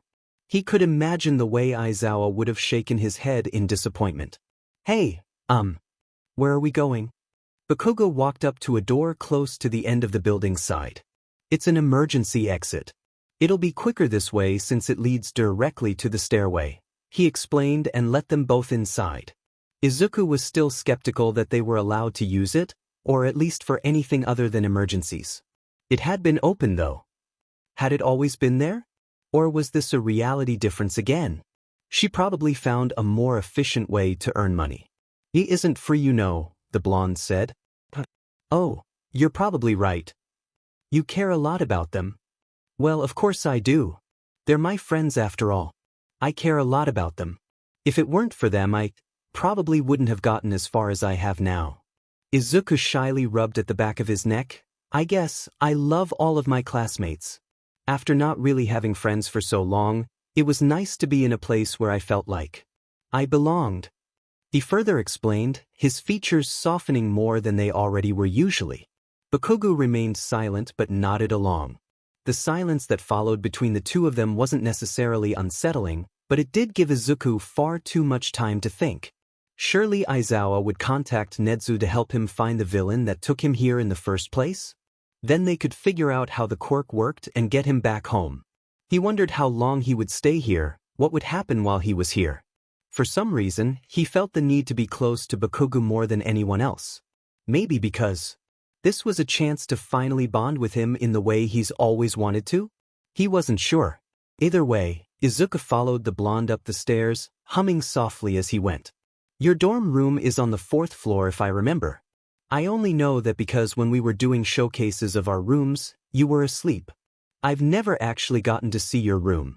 Huh, this will be exciting, he said with a small chuckle following. I guess it makes sense, Bakugou said slowly. I don't even remember if anyone won the whole dorm thing.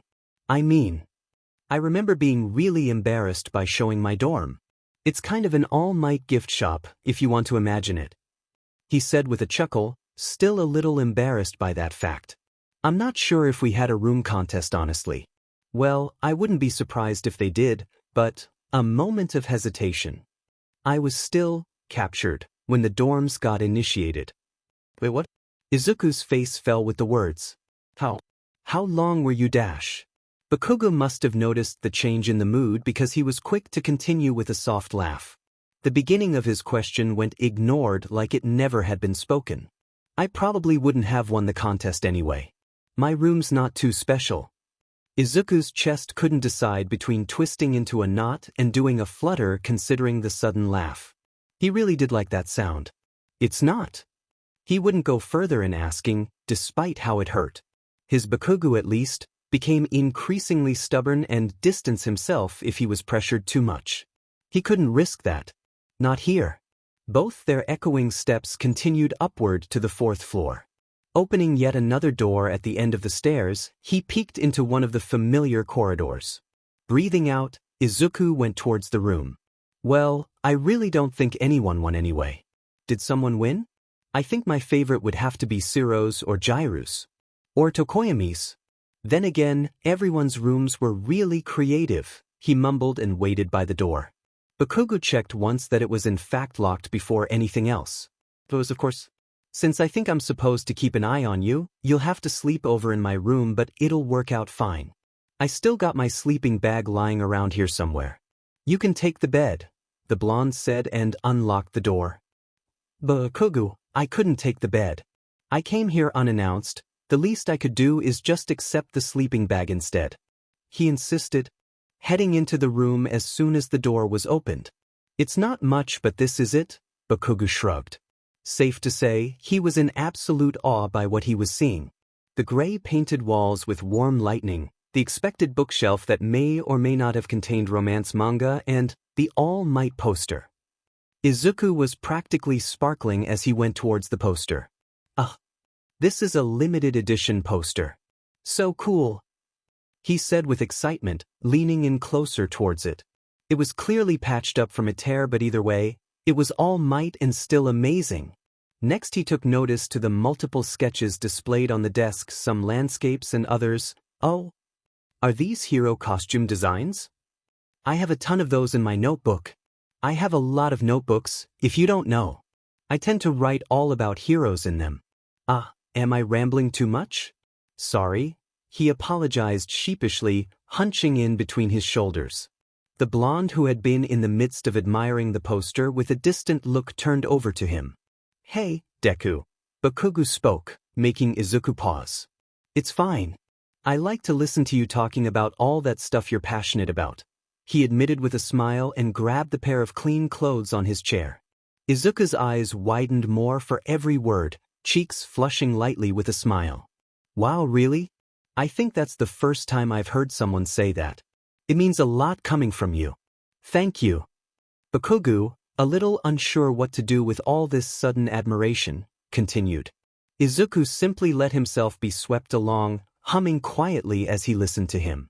As for the designs, it was something I considered if I wouldn't make it into UA. I can't let my parents' connections in the fashion industry go to waste and all that. Really? That's so interesting. I never knew you were interested in doing that kind of stuff. It's kinda cool, really. I'm gonna go and take a shower real quick. Don't go through my stuff, Bakugou added before disappearing behind the bathroom door with the clothes. They had to get ready for class after all. Izuku gave him a small nod. But I won't. He called after him. He was left in Bakugou's room, alone. Here he could easily take a quick peek. Don't think like that, bad Izuku. But if he ended up bumping into something, it wouldn't hurt, right? So maybe he started walking around, lightly touching his desk and just looking over what was out on display. Izuku's hands lightly brushed over the desk, closely admiring every little detail that he found. The desk area didn't exactly look like it had been cleaned in a while with its multiple started projects, yet the dust-free surface of what was seen of the table proved otherwise. The history textbook lay open next to his notebook with neatly written but unfinished notes. Rough sketches of different possible modifications to the blonde's hero costume, some of them crumpled or drawn over, littered the desk. He loved it. You could tell how dedicated he was just by taking a few seconds to look at his room. However, a small frown fell on his face when coming to a stop as his fingers brushed over the label of one of the files there amongst it all. It had Class Press label on the front while the other one was untitled. That's right. If I wasn't there, Ida probably wouldn't become class president. He muttered, his heart aching a little at the thought of that. So much would have happened because I wasn't there. What about Stain? What about? The panic filled his lungs, causing him to quickly shake off his thoughts once again and clutch onto his chest tightly. He couldn't be thinking like that right now. So, he instead paid attention to the framed oil painting next to them, picturing a younger version of the blonde, sitting in front of an unfamiliar window with its curtains drawn, excitedly looking straight forward. So cute. He hummed, reaching for it before instead opening the untitled file. He couldn't help it, okay? He was so curious to know more about this place. The untitled file wasn't as thick in comparison to the other, yet the papers inside. Izuku's eyebrows furrowed as he looked through it, seeming slightly confused. What is this? Katsuki moves his head below the steady stream of water to wash out the last remnants of shampoo. The blonde dripping wet spikes lay flat against his head as he turned the shower off, reminding himself that he didn't have time to think about all this sheet now. He grabbed a towel to at least return his hair to its usual style before drying off the rest of his body, careful to not upset any healing wounds, especially the newer burn on his upper arm. Meanwhile, the damaged phone was placed on top of the small pile of his school uniform, face up. The screen was still flickering, but the two latest received texts were still visible, taunting him. 48 hours to go. You know what happens otherwise. You want to be a hero, don't you? When Katsuki stepped out of the bathroom, the previously lit-up screen showed no signs of life. While he was dry and wearing the appropriate clothing for class, his phone hopefully hadn't appreciated its shower as much as he did with his. Maybe the act had been stupid, even idiotic, but somehow it was cathartic because he could pretend all his problems disappeared with that act for just a second. Katsuki had no wish-fulfilling quirk. That was obvious. So neither was it surprising to see Midoriya there in his room still waiting for him. As much as the other male may have tried to be subtle about it by admiring the All Might poster, he didn't miss how he startled by his entrance. His fingers ran through his hair. Really? What had he gotten himself into? Everything was so much more difficult with the other here, with someone suddenly knowing all these things about him, being around him and by some reason admiring him. Yet, knowing everything he did now about himself in the other reality, he couldn't see himself making another choice than the one he did in the park. Despite that he knew something would need to be done, and soon. As usual, class never started later just because he pondered over every action he'd ever made to end up in this point of time, so he didn't waste any longer as he threw his bag over his shoulder. "You ready?" The freckled male gave a slight nod his way, accompanied with one of those beaming smiles of his. "Up. Let's go," Midoriya said, briskly moving past him and out the door with a little bit of a bounce in his step. The blonde followed close behind, locking the door and checking it. Twice after he closed it behind him. Midoriya may get in the way of his next planned morning run where he dropped off the papers the other times, but honestly, he was discovering just how much of an art form it actually was to stay mad at Midoriya for every time he smiled like that. He almost forgot about the rather involuntary now regular routine in his contemplative moment. To his luck, the neighboring door opened up before he could turn his feet in the direction of the entrance kept secret. Or well, mostly secret now. "Oh, hey Bakugou. I thought you'd be in class by now. You usually get there pretty early, right?" A certain redhead greeted him with a pointy grin wearing a matching uniform. He locked his door with one hand while he held a textbook in the other. Kirishima. It wasn't anything strange in itself for classmates to end up walking together to class. He'd seen the others do it multiple times. Katsuki just found it suspicious that Kirishima happened to be ready to go to class a few seconds after his own door closed. It didn't help the other in his hypothetical defense that Katsuki was at least half an hour late with doing just that, despite his usual strict routine. This had been going on for 2 weeks now. He didn't bother with a glare as he headed towards the other end of the corridor, towards the elevator with one hand deep in his pocket. Had he expected Midoriya to follow along with the act of ignorance? No, he hadn't. Instead, the male's face lit up, looking between them almost like he was expecting something. "Is this a friend of yours?" Kirishima continued, embracing the opportunity with open arms. "Either way, it's nice to meet ya. I'm Dash." "He already knows who you are." Katsuki spoke up and hurried on past him, making the redhead's grin falter for a moment before widening further as he hurried on to catch up with the two of them. He didn't miss the roll of Midoriya's eyes from the corner of his eye as he passed him as well. Hi Kirishima." Bakugou, wait up." Steps hurried after him until Midoriya was walking by his side, cheeks puffed out a bit and green eyes gave him a look that most likely failed to be what Midoriya was going for. "Don't you think we should have explained a little bit more?" The male questioned quietly, so Kirishima wouldn't hear. If there was anything Katsuki knew about secrets and all that shit, it was that he'd rather not have to deal with more of that mental effort when he couldn't find a good point to lie in the first place. "I'm not stopping you from telling him, am I?" he replied while stepping into the elevator, not putting in as much effort to keep his voice quiet. "Go on and make it an elevator pitch or whatever though, we don't have too much time." Even if he was uncertain if Aizawa would say much about the new student, he figured the others would find out sooner or later anyway. As long as this stayed within UA, it would be fine. He didn't have to turn around to know how the redhead was right behind them in the smaller space, sporting a curious expression. "Telling me what?" "Oh, well yeah, I guess you're right. I just thought it might be easier since he's your friend and all." "But maybe not here." Midoriya awkwardly attempted to explain himself before repeating the story.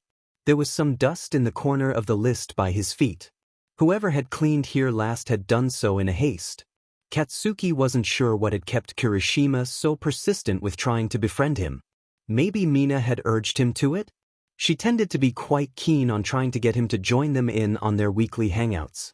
She had only succeeded once, and that was because she'd agreed to take his chores around the building for the next 3 weeks, which had been around the time of an exam, so it really had benefited him more than her.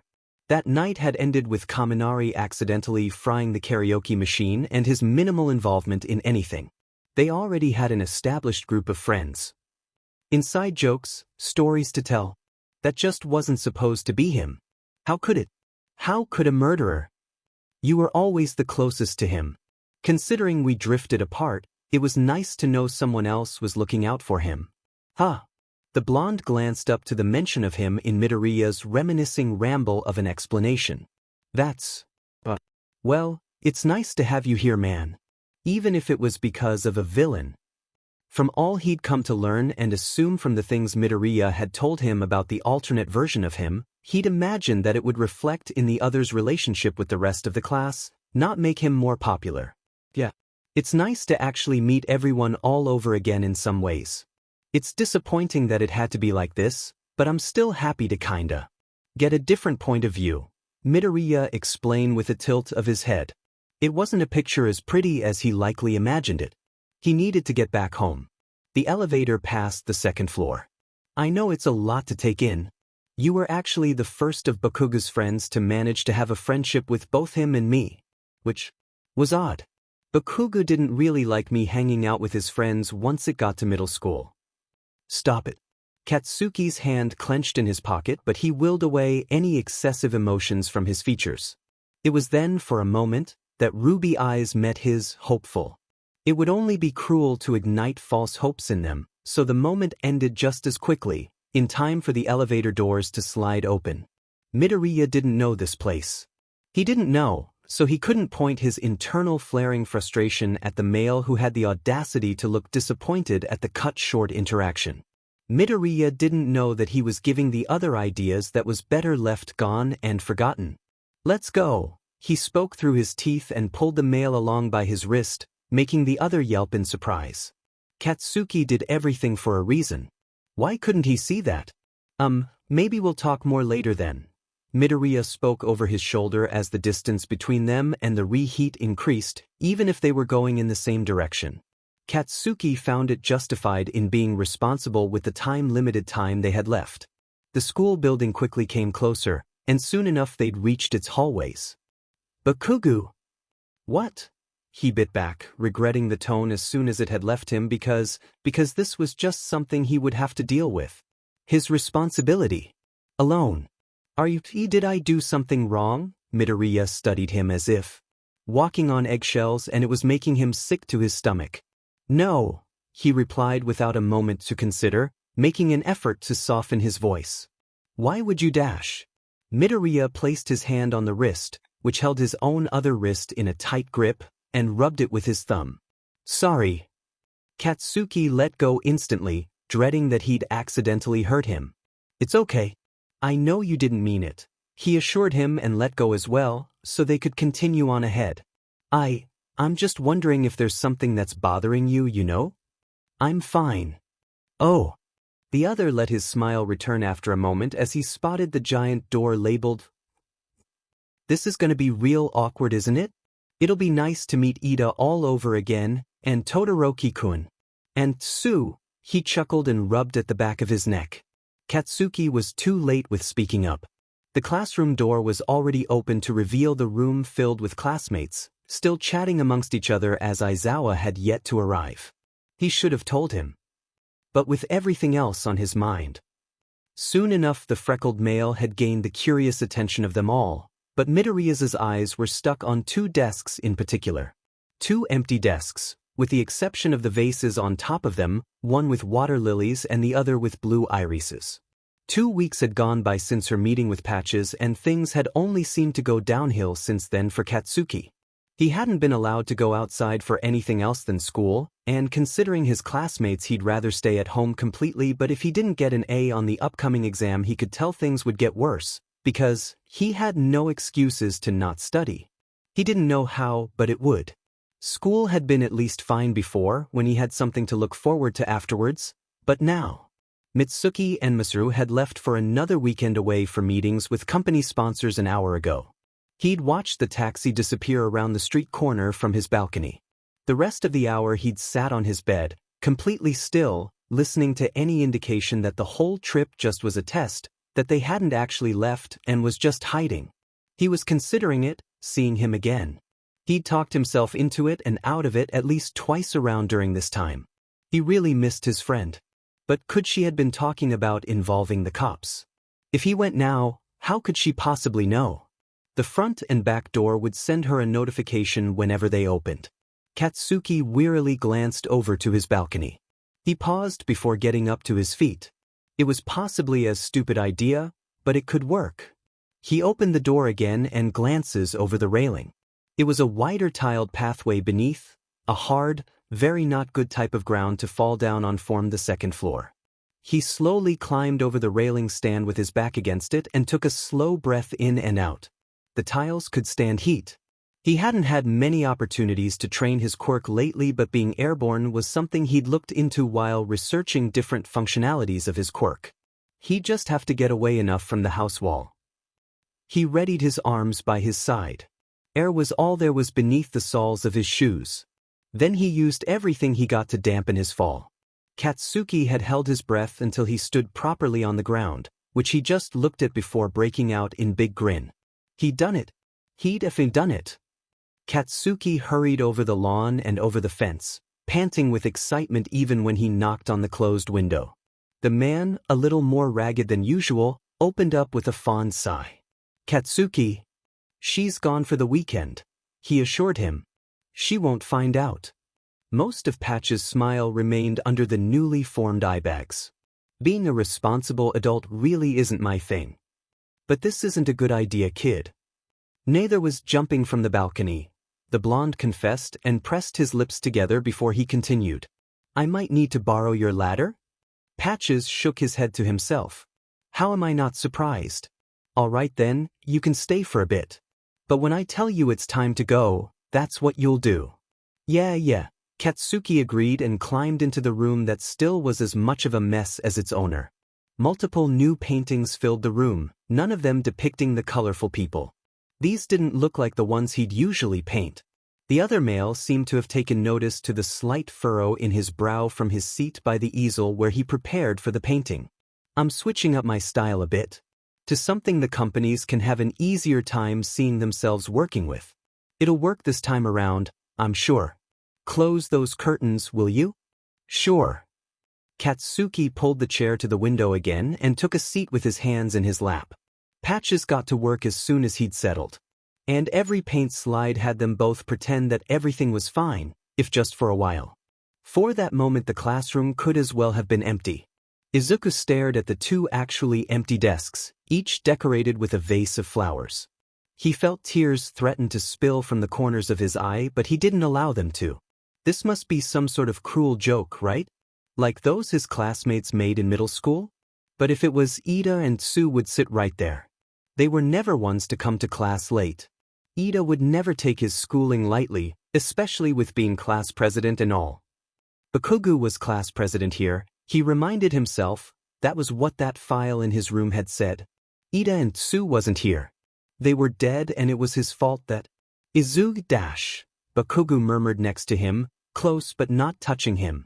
The classmates watching him with a mix of curiousness and concern now came back into his awareness, and Izuku forced out a chuckle before facing the blonde by his side. I'm fine. It's nothing," he repeated the words back to the other. Bakugou's expression faltered at that, and Aizawa standing by the board spoke before he was able to. "Bakugou Midoriya." Izuku startled from the sudden presence behind him, but his shoulders relaxed as quickly as they tensed. "Kirishima." The redhead offered a sheepish grin to their teacher, whose expression didn't change with the exception of a blink, just a little too long to be completely unintentional. Izuku couldn't really blame him though. "Next time I expect you to come in before I start my class." Izuku made a point of nodding his head.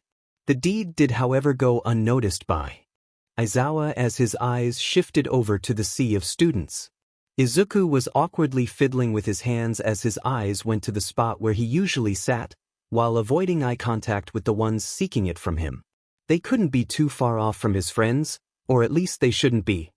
And in the absolute worst scenario, he knew their quirks as if it was the back of his hand. Wait. His seat, it was empty? Was it just empty without him? Very well. Aizawa began his monotone announcement. "We have a new temporary student while some issues are being dealt with. Midoriya, go ahead and take seat number 18. Shinso is still out on his internship, so that will be the arrangement until then." He'd get his usual seat and sit behind Bakugou. What a relief. His mind caught up with the name mentioned and a smile grew onto his lips, more genuine this time but still dull in comparison to its normal state. Shinso made it into 1A, he whispered to himself. Lifting his head up, he gave another quick nod towards Aizawa. Thank you, Aizawa-sensei, he said, before awkwardly making his way to said seat. While on his way, he didn't miss the added words Aizawa spoke to the blonde. His now lower tone held a finality that put him on edge. You and Midoriya will come with me after your classes are done. We need to discuss this situation properly. Yes, sensei, came Bakugou's reply. Izuku refrained from looking back around and focused on any markings he could find on his desk as soon as he sat down. Look at that, less burn marks. He understood that they didn't want him running around freely within UA. They weren't the strangers here. Izuku wasn't sure if he was hurt or nervous about that fact. Maybe both.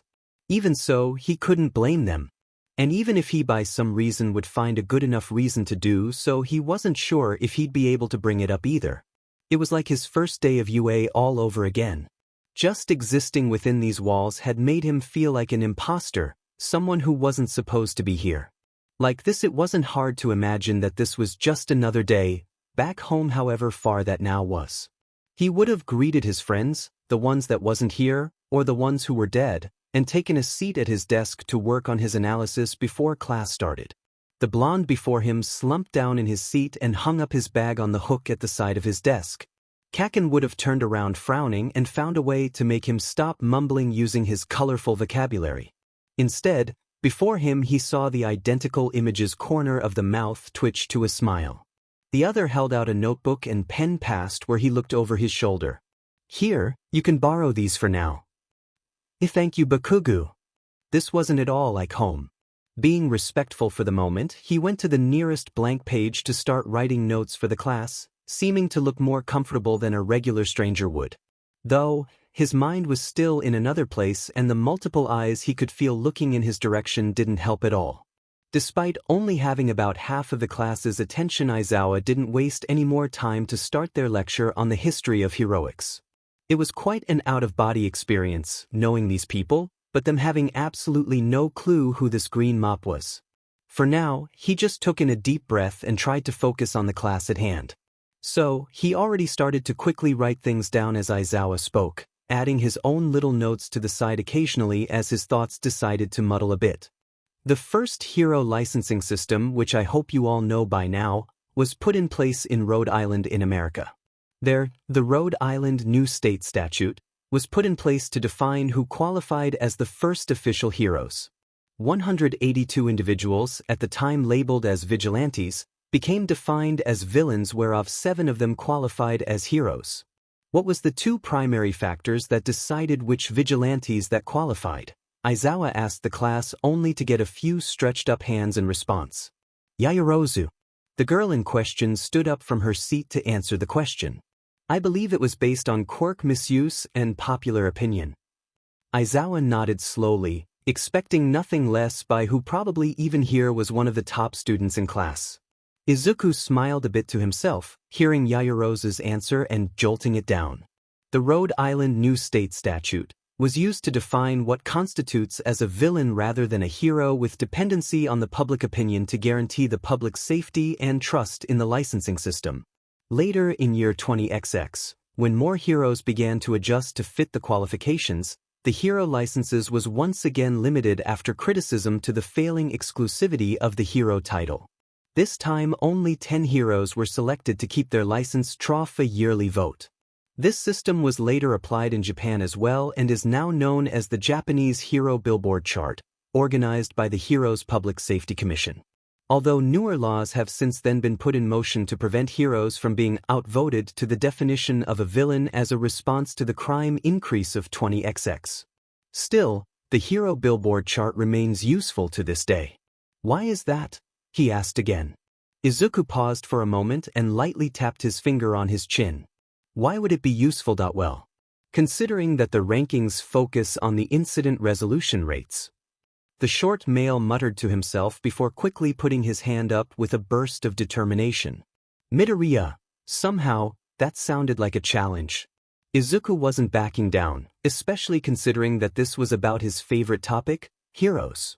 Well, the hero ranks bring attention to those that are involved in major crises and tackle bigger incidents. It takes a look at heroism over the past year and puts it into an easier format for the public to understand, along with giving heroes recognition for their hard work.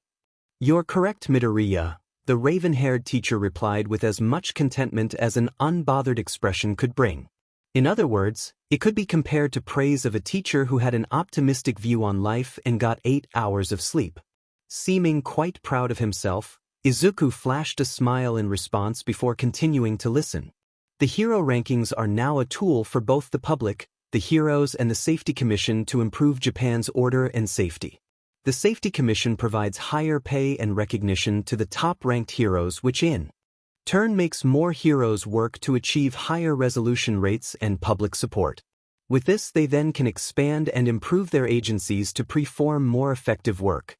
Their teacher finished off with a sigh and pulled up a stack of papers which he handed out to the students in the front row to hand on back to the rest of the class. With this being said, it's your class' turn to come up with a campaign for our yearly collaboration with Japan's Heroes Safety Commission. The classroom erupted into a chaos of questions and cheers. If anyone was watching Izuku where he still remained in his seat, unlike a few others, they could probably swear he lit up like a Christmas tree. Aizawa's eyes flashed red, his scarf previously hanging loose around his neck slithering around him in the air threateningly. The room silenced and got in order just as quickly after that, but there was still a buzzing energy of excitement filling the room. Where you will propose an altercation or addition to the existing licensing or quirk usage laws. You all will be divided into groups that each will create a campaign that will be presented to the rest of UA. The campaign with the most votes will be the one sent to the Safety Commission. Half of your grade in this class depends on how you individually handle this assignment. Izuku's eyes widened further, if that was even possible. This was big. Katsuki swallowed. It wasn't unlike UA to come up with grandiose creative tests and assignments, as proven by the hellish apocalypse survival simulation principle Nedzu had created for them just last week. It hadn't surprised him far too much that time. He'd heard Aizawa muttering about how the intelligent creature should be kept away from old doomsday movies, especially when they were for inspiration, just a few days earlier when they were out on their last night patrol together. This time he'd been left in the dark just as the rest of his classmates, but he figured it was only fair considering the assignment's competitive spirit. Katsuki took the stack of papers handed back from the invisible girl sitting in front of him and took a paper for himself. This assignment held a particular aura of importance though. Getting on good terms with the Hero Commission was a must if he planned to become a successful pro-hero. As of now, his general reputation followed the news headlines of that after Kamino. That was at least what Mitsuki said. He tried to avoid reading those articles himself. With that said, this was the best chance at a redemption of his reputation he'd ever get. He turned around to hand the papers over to Midoriya, holding some sympathy to the male who seemed to think 20 different thoughts at the same time. With a nudge, the wide eyes blinked alive to their surroundings. A quick smile was sent his way before Midoriya turned around to deliver the papers to the next person. The green hair, despite how untamable it seemed to be, didn't look dirty despite everything happening this morning. It was probably because of the rain, he figured, but still. It looked soft. Judging by the way Midoriya paused and tilted his head upwards, he had expected a certain much shorter student to occupy the space instead of Yosetsu, who was much closer to Katsuki's own height. Said person's eyes met his past the greenette's shoulder, making Katsuki swiftly turn back around and focus on the paper he clearly had focused on this whole time. It listed a general timeline for the whole project of 2 weeks and other general information and rules around the whole thing. C was printed in the top right corner. You have until lunch to brainstorm and research potential topics for the campaign with your assigned group. Aizawa, who already was on his way back into the sleeping bag, added as all students had received their papers. The group you belong to is determined by the bold letter on your individual paper. By the end of the lesson, I expect you to have 3 written ideas prepared for review. All right. Group assignment. Absolutely fantastic. The sleeping bag was sipped up to the teacher's chin at this point as he directed one last tired glare towards the class. As a reminder, regular ink and paper are the only mediums I'll accept on these turn-ins.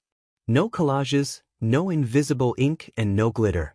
That's all, he concluded.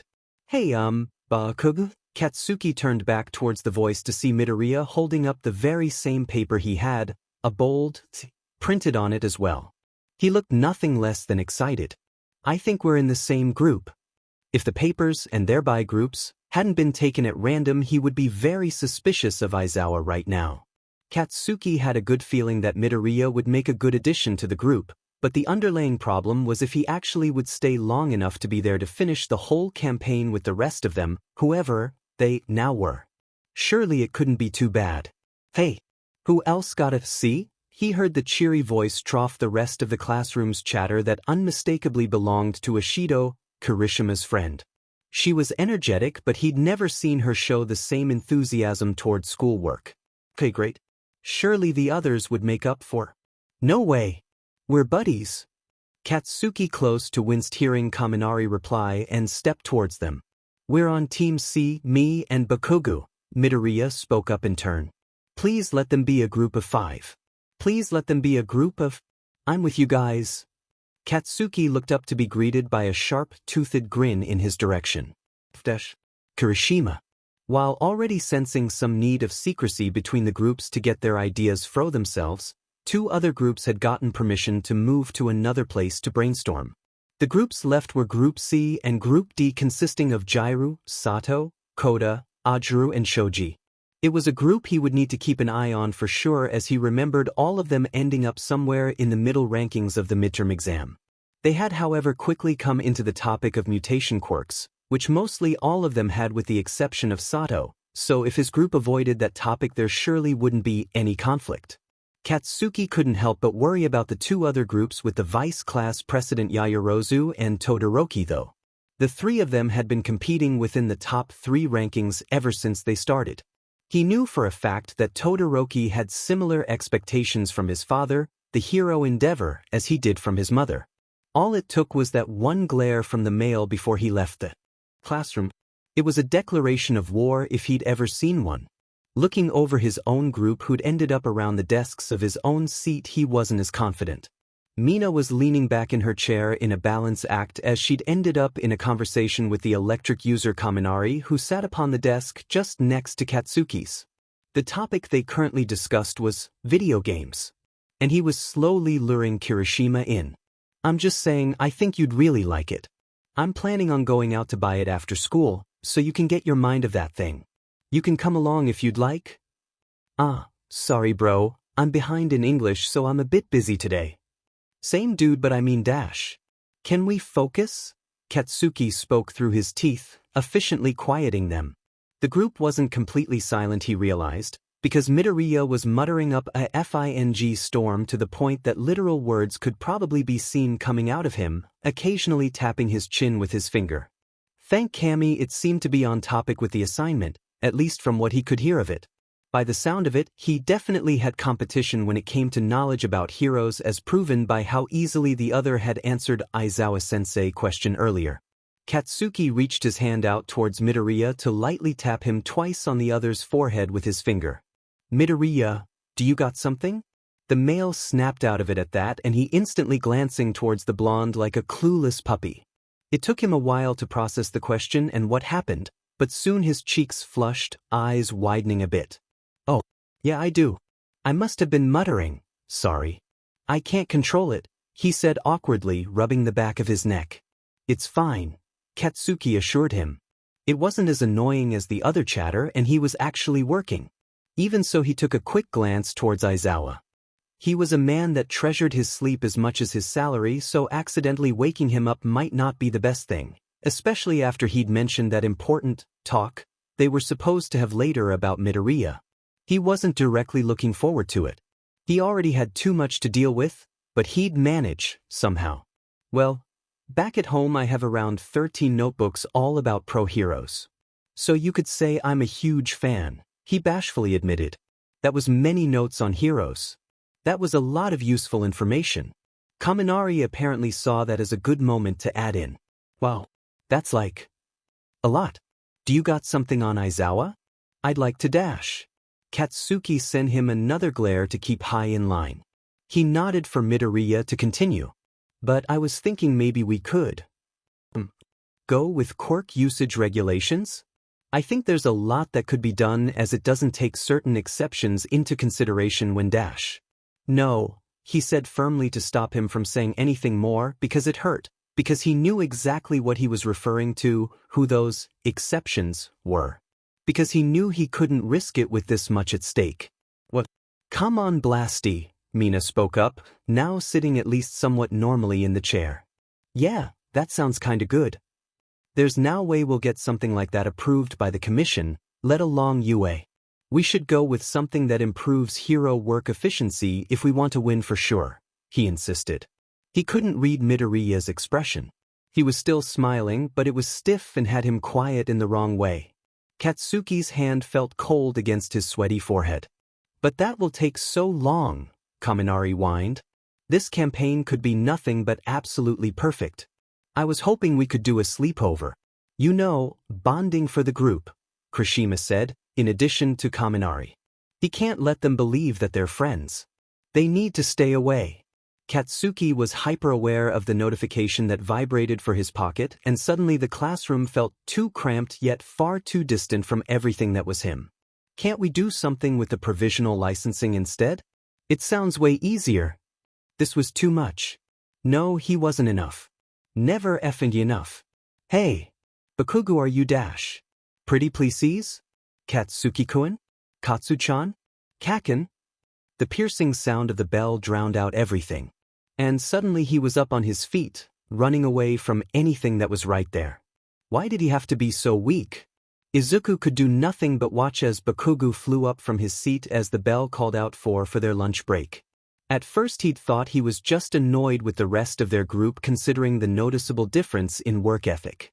He'd never been invited to the study sessions Bakugou organized weekly for his group of friends back home, but from what he'd heard from Kaminari's more than vocal complaints, they tended to get quite intense. This, however, no. This had been something more than that, more than usual frustration or anger. Bakugou. He'd just been too late to actually act. His eyebrows furrowed in concern. Bakugou, why dash? Kirishima called after him, getting up for his seat as he was on his way to follow him, but let his voice die down in a saddened sigh without a further step. Kaminari, who'd seemed to miss and read the room, wasn't too bothered. And there he goes again. Again? Izuku asked, looking back towards the group as his eyebrows furrowed in even further concern. Do you mean he's done this before? Kirishima, wearing a light frown, began with shaking his head but paused with hesitation soon after. No, not like that, but it's just that. He's made it rather clear that he's only in UA to become a hero, and only that. The redhead shifted on his feet. I mean, I respect that. I really do. I'm worried for him. Outside of training or his class president duties, he barely talks to anyone anymore. He always goes up to the roof to be alone. And I thought that. I hoped that maybe it had started to get better since he got back. Mina pats Kirishima's back in a comforting manner and offers him a small smile which he slowly returned. Bakugou usually avoids attention or people like the plague, she explained. But with you here it actually looked like he was about to open up no problem. That doesn't make sense to me. Izuku replied. Bakugou wanting to just focus on being a hero made sense, but something about it was off. A lot of things concerning Bakugou felt like re-entering a room where everything just been moved an inch to the left. But if that was the case, he'd still know for certain where everything was in relation to the rest of the moved items so even. That was a bad comparison. All of this was just a mess with a vague sense of déjà vu. Bakugou definitely did try to avoid making friends at least at the beginning, but that he always let Kirishima hang out with him, no matter what. It just doesn't add up. Something must have happened to change that. Could it really be the fact that I don't exist? Izuku questioned, practically mumbling his way around this. Ultimately he gave a small nod, looking up. I'm going to go and find Bakugou then. You said he's usually at the roof, right? So I'm guessing that's where he ran off to. But Thank you for the information. It's very helpful. Kirishima nodded while showing a smile clearly laced with some concern for the blonde. No problem at all. Make sure he's okay, alright? If you both want, you're free to join us later, Kaminari added in. Thank you, I'll keep that in mind. Izuku yelled out with a wave before running towards the roof, grabbing his and Bakugou's bag on his way out of the classroom. He knew that something had to have happened between the start of UA and now, something with correlation to Kamino most likely. But still, it would be wrong to instantly assume. Even a situation that didn't happen in his own world could be the case. Izuku's mind went back to the things on Bakugou's desk. The files. Why did he have all of the student files? He knew that wasn't just a normal rep thing. It couldn't be. A gust of wind, just on the verge of chilly, brushed his hair as he pushed the door leading to the roof open. As if despite the lowering temperature of the fall months, the sun had come out behind the clouds to greet them both because Bakugou was here too, just as he'd hoped. The blonde sat with his back against the wall. His knees drawn to his chest that hitched faintly with its breathing and clearly still wishing to draw in air quicker than the male allowed it to. His arm wiped at his lowered head, making Izuku think that had he been there earlier he might have seen tears. Something like that didn't feel like it belonged on Bakugou's face, he thought, but sometimes he knew it should. Now felt like one of those times, even though he didn't know the complete reason behind it. If it hadn't been for the slightest tilt of the other's head in his direction, that surely didn't reach higher than his bright red shoes, he wouldn't have been sure if Bakugou was aware of his presence. Izuku carefully closed the door behind him and left the bags there before moving towards Bakugou and sliding down to sit beside him. You don't have to tell me why you ran. But I think you know how weird you running looked to me, he said with a soft voice, looking back towards the blonde. Bakugou, what's going on? The blonde let out an unsteady sigh and straightened his back slightly, making his puffy eyes visible below the spiky bangs. Bakugou paused and took a moment to anxiously scan their surroundings, despite the lack of spaces for anyone to hide behind up here. Izuku waited patiently. His words faltered once again. Bakugou shook his head to himself. I overreacted and kinda panicked. Sorry, I don't know. I guess I haven't slept that great recently. All he could do was to give him a sad smile. It's fine if you don't want to tell me yet, Bakugou, I'll wait. He said, turning his head to look out at the sky, one that has seemed so familiar yet so foreign to him. Just remember, I won't be here for long. And if I have to find out some other way, I will. I can tell that this is serious. My Bakugou buried his problems away too. I had to fight him to get anything out of him, and even then, it was done on his own accord. Izuku slowly stood back up to his feet, standing in front of him. Crimson eyes shimmering with unshed tears followed his movement. I know you're holding back from hanging out with them, but they still offered for us to have lunch with them. Whatever is going on, take this as an opportunity to just live for a little while, like any other student and upcoming hero. He reached out his hand and déjà vu streamed through his veins, even if he couldn't quite remember what past event might have caused it or why he so strongly expected for the action to be denied. Except this time it wasn't. Izuku pulled the other up to his feet, and as their eyes met he realized they both were crying.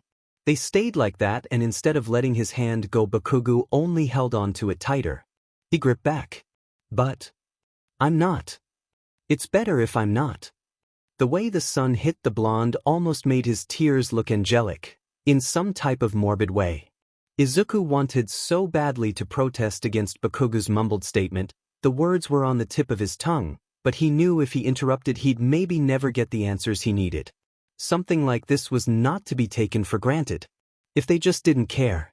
If they'd seen me as a villain, nothing. Nothing would have happened. And no one would get hurt. If I just didn't dash. The last of Bakugou's sentence died with a suppressed sob, and when he opened his mouth again he seemed to have lost the words. What do you mean? If they'd seen you as a villain? How could he be anything less than a hero? He'd always seen Bakugou as a bright light of promise of greatness. If the light wasn't due by his explosions, it would be the grin on his face, or the way he walked like he didn't owe anything to the world. That was what made him so cool. Cooler than All Might. The blonde's breaths were picking up again. Hey, Izuku spoke softly. Before it could escalate any further, he guided Bakugou's hand to his chest, sliding his own scarred hand out of his grip to place it on top. You're all right. Slow breaths. Breathe with me, okay? He exaggerated his own breathing for the male to follow, and eventually their breaths aligned. I'm sorry. The words too much pain and weight to them to apply to only this moment. What for? Bakugou's eyes were downcast, but he could see the shame behind the exhaustion. I killed him.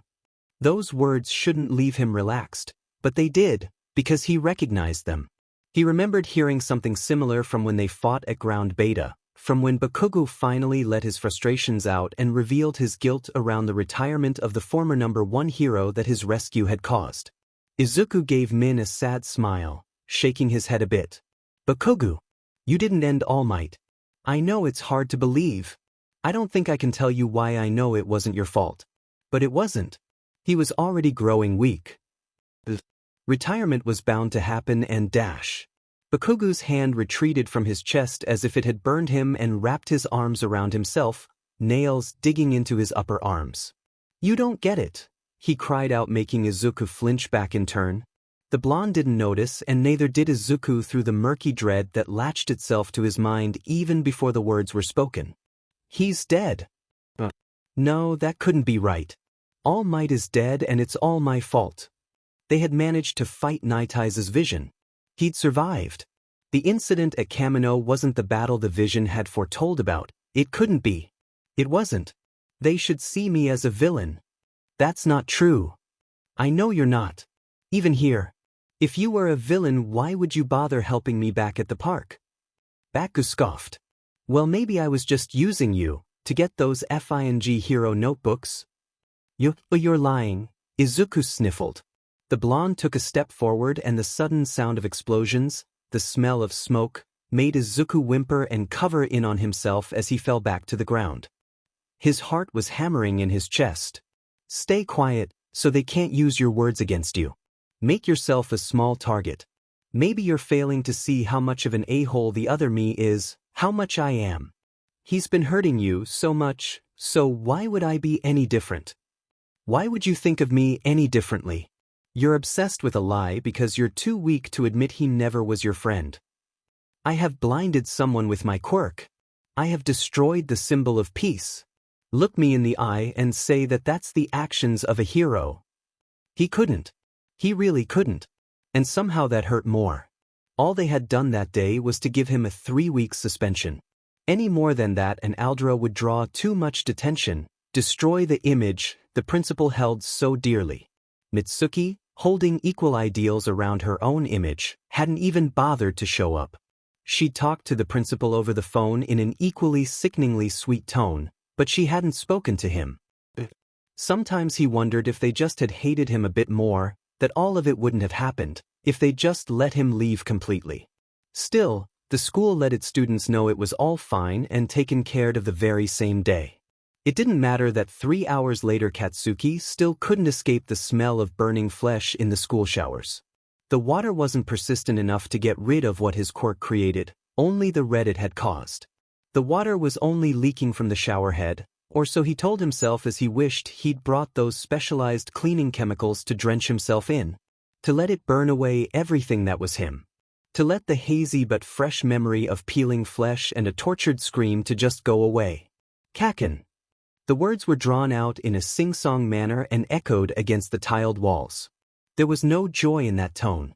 It didn't matter that he no longer was alone in the shower, that the hurt classmates' friends didn't think everything was fine or taken care of. It didn't matter that his own blood went down the drain next. He didn't remember getting there, to that red door.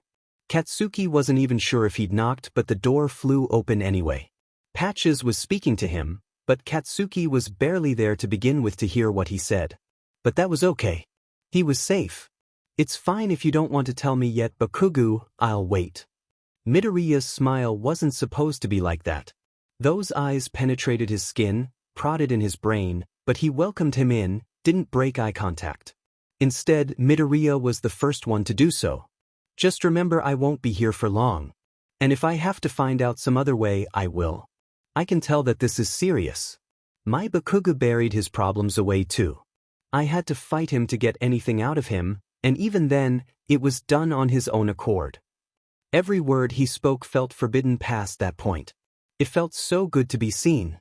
He heard the chime of the doorbell from his room, so he put aside the book he was reading even if he was on the last page before the next chapter. The quirk suppression gloves itched with every movement of his hands and wrists. Mitsuki's footsteps were by the door in a hurry. Was one of her work friends coming over for dinner? No, she would have told him, right? Was it the new order of fabrics that had finally arrived? A takeout DLVOI? Katsuki waited by the top of the stairs, just out of view from the hallway. He'd been right in doing so. You. The words dripped of poison, of lava, of every deadly liquid he could name. Mrs. Bakugou. Patches wasn't supposed to be here. Why the hell was he? Katsuki sank down to the carpet floor, staring at the opposing wall to the stairs until it was nothing but a color filling his vision. He got his answer before she could ask it. There wasn't a trace of pleasantries about the weather this time. I thought it was the right thing, handling it as I've done. But now, I realized I was wrong. For as long as I've known him, you've been hurting Katsuki. Done everything else than what a parent dash. You dare come to my house and lecture me about how I raise my brat? The furious yelling made Katsuki flinch. He wanted to cover his ears, but the other was here for him. Instead, they remained shaking by his sides, nitroglycerin gathering within the gloves with nowhere to go. No, Patch's voice rose in clarity but sounded unused to doing so. I came to tell you shouldn't be the one to raise him. What? Katsuki peeked up, even if just a little, from his hiding spot. He was actually... You're doing a worse job than the kids' bullies. I bet they're outdated, those quirk restraints. A quirk counselor is the actual thing he needs. If even for a second their eyes met. To Katsuki they shimmered brighter than All Might smile. A porcelain vase made impact with Patch's body before the pieces, those who hadn't cut into the skin enough, splintered out by the doorstep. You subhuman scum have no place at my property or in this world. Patches backed off, fear simpering trough his facade, just like the blood from the cut on his cheek. The door slammed shut. That's not true. I know you're not. Even here. If you were a villain, why would you bother helping me back at the park? Those eyes sparkled like, how had he forgotten the reason why he kept his distance? What the had he done? He'd told him. He knew. It was too late to us. Katsuki scoffed. The words hurt to speak. Well, maybe I was just using you to get those FING hero notebooks. You're lying, Midoriya sniffled. Go on. Hate me. He took a step forward, and he felt sick to his stomach as nitroglycerin crackled dangerously from his palms. Tears threatened in the corner of his eyes as he heard the fearful whimper of someone he'd seen as his friend. Midoriya fell to the ground. So small. So hurt. Maybe you're failing to see how much of an a-hole the other me is, how much I am. He's been hurting you so much, so why would I be any different? Why would you think of me any differently? You're obsessed with a lie because you're too weak to admit he never was your friend. See me as the villain. See me as someone beyond redemption, beyond saving. I have blinded someone with my quirk. I have destroyed the symbol of peace. Look me in the eye and say that that's the actions of a hero. Save yourself. Midoriya was silent, looking anywhere else than on him, sniffling miserably. He began, no louder than the wind. I need to be alone for a while. Katsuki didn't stop him as Red Shoes made their way back to the door and left with a backpack. His knees buckled as the door closed behind him. His victory had never been more of a loss. It was easy to admit that he was an emotional person. Izuku displayed his emotions as clearly as his interest in heroes, just as he's always done. That didn't mean he always let them out right away. Izuku steadied himself, grounded himself with the chilled ceramic of the bathroom sink. If his emotions would just stop vibrating, thought his bones, that would be very much appreciated because right now he wanted nothing more than to go make them disappear. But ever since he'd let himself take that first breath since he left the roof, there was no stopping it. He wanted to scream. He wanted to, well, he was already crying. Of course he was. All of this was too much. All of this. He glanced up to meet the sight of himself. This was his fault, wasn't it? If he'd been there for Ida when Ida's brother went crippled, he wouldn't have faced staying alone. If he'd just been there, he would have saved Shizutsu. He would have saved her too. If he was there at Kamino, All Might wouldn't. Izuku tried out a shaky breath. He couldn't blame Bakugou. It didn't feel right thing to do so maybe Bakugou was right, but at the sound of approaching company, he quickly wiped at his eyes and schooled his expression to the resemblance of a smile. Oh yo Midoriya. A tuft of electric blonde made its way into frame, followed by a familiar cheerful grin. Kaminari had that particular air about him, one that made the room brighter just by being in it. Except once the other had actually taken in his demeanor, it wasn't long before a concerned frown had replaced that smile of his and that light faded. Izuku bit down on his tongue to resist the urge of apologizing for ruining that too. Wait, have you been crying? Kaminari's tone became softer, both his hands positioning themselves on either side of Izuku's shoulders. His expression was something of concern mixed with pure panic. Would he believe him if he got something in his eyes? Both his eyes? An allergic reaction? Pollen maybe? Instead of an intelligent excuse, he was left stuttering with a nervous chuckle, because it quickly proved to be difficult to lie when he knew the other could feel even the slightest tremor of his shoulders. It's nothing really. The other's worried expression didn't seem to falter in the slightest, his eyebrows only becoming further knitted together as he stared through his facade. Izuku fought to keep eye contact, but stopping the nervous habit of fiddling with his hands was a lost cause.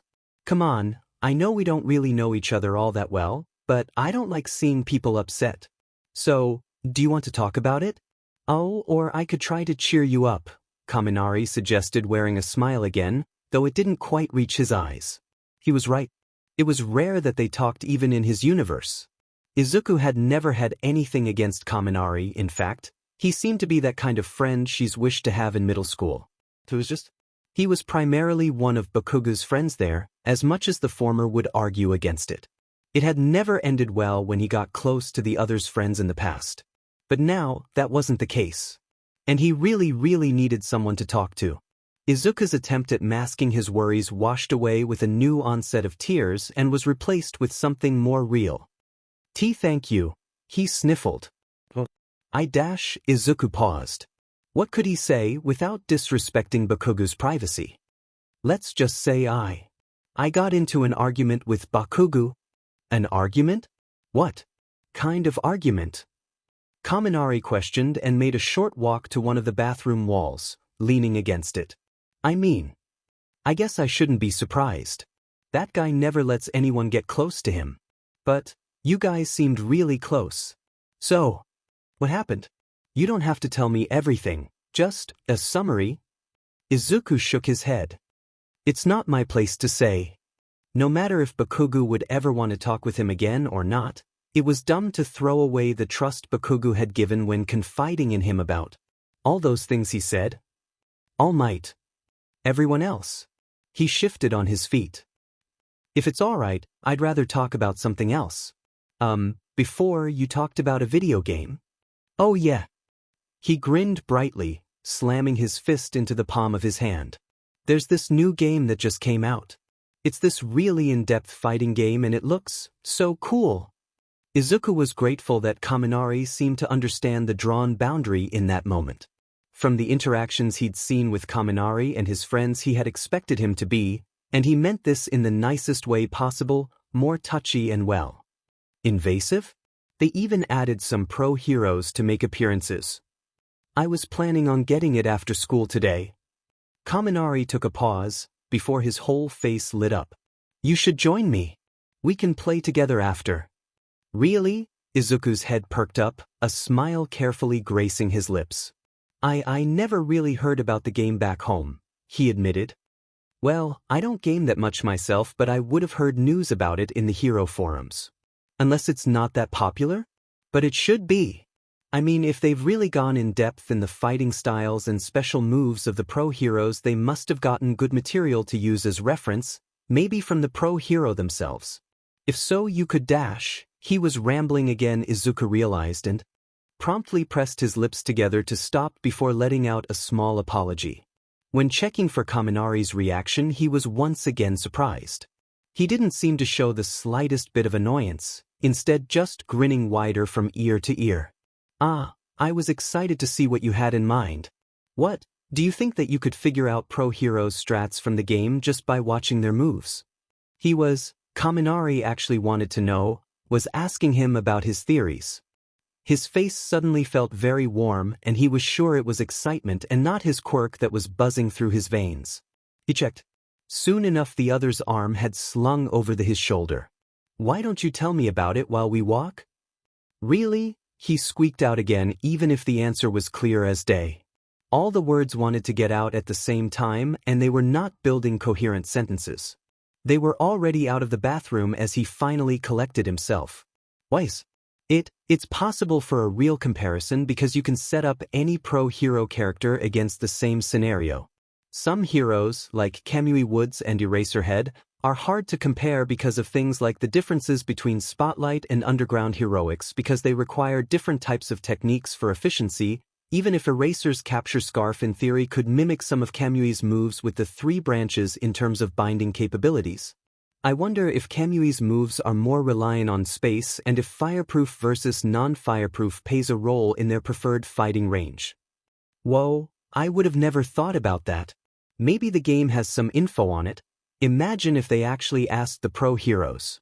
It makes sense that they would at least, man. If school was taught via video games, I would be an A+ student by now." Kaminari groaned, his head dropping back a little.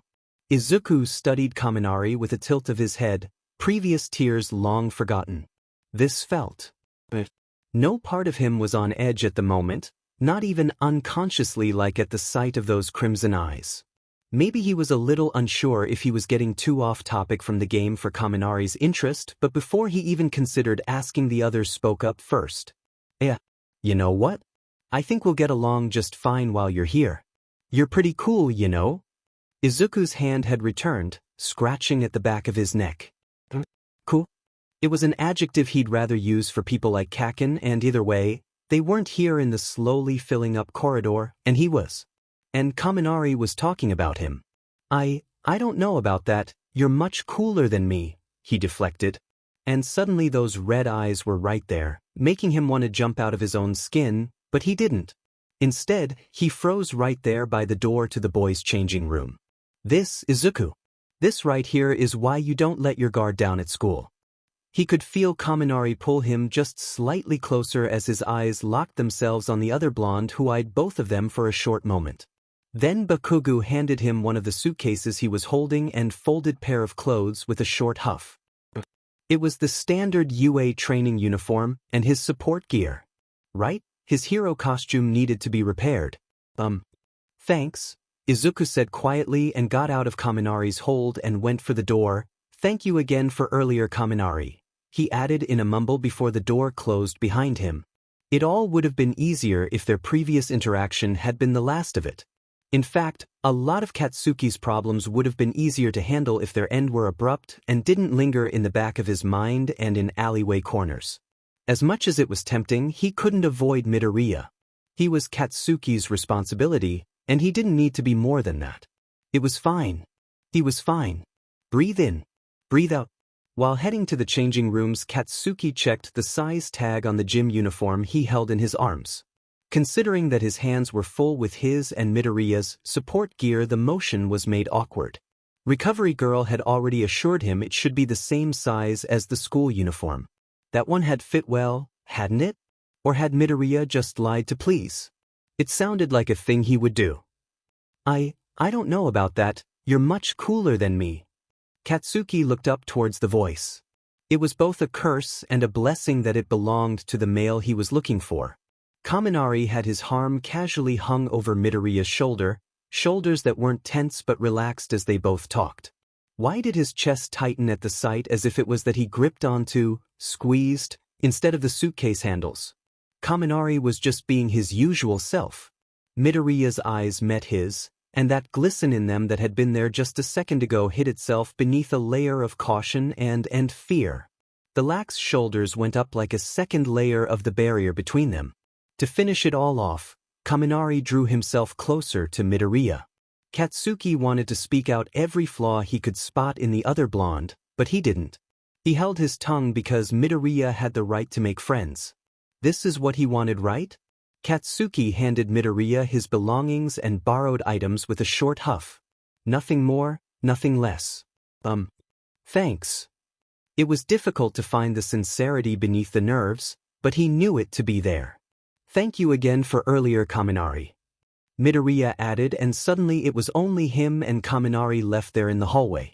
With a lack of words to describe his frustrations, he hoped the nasty glare he sent Kaminari before following Midoriya would be enough to get at least the feeling across.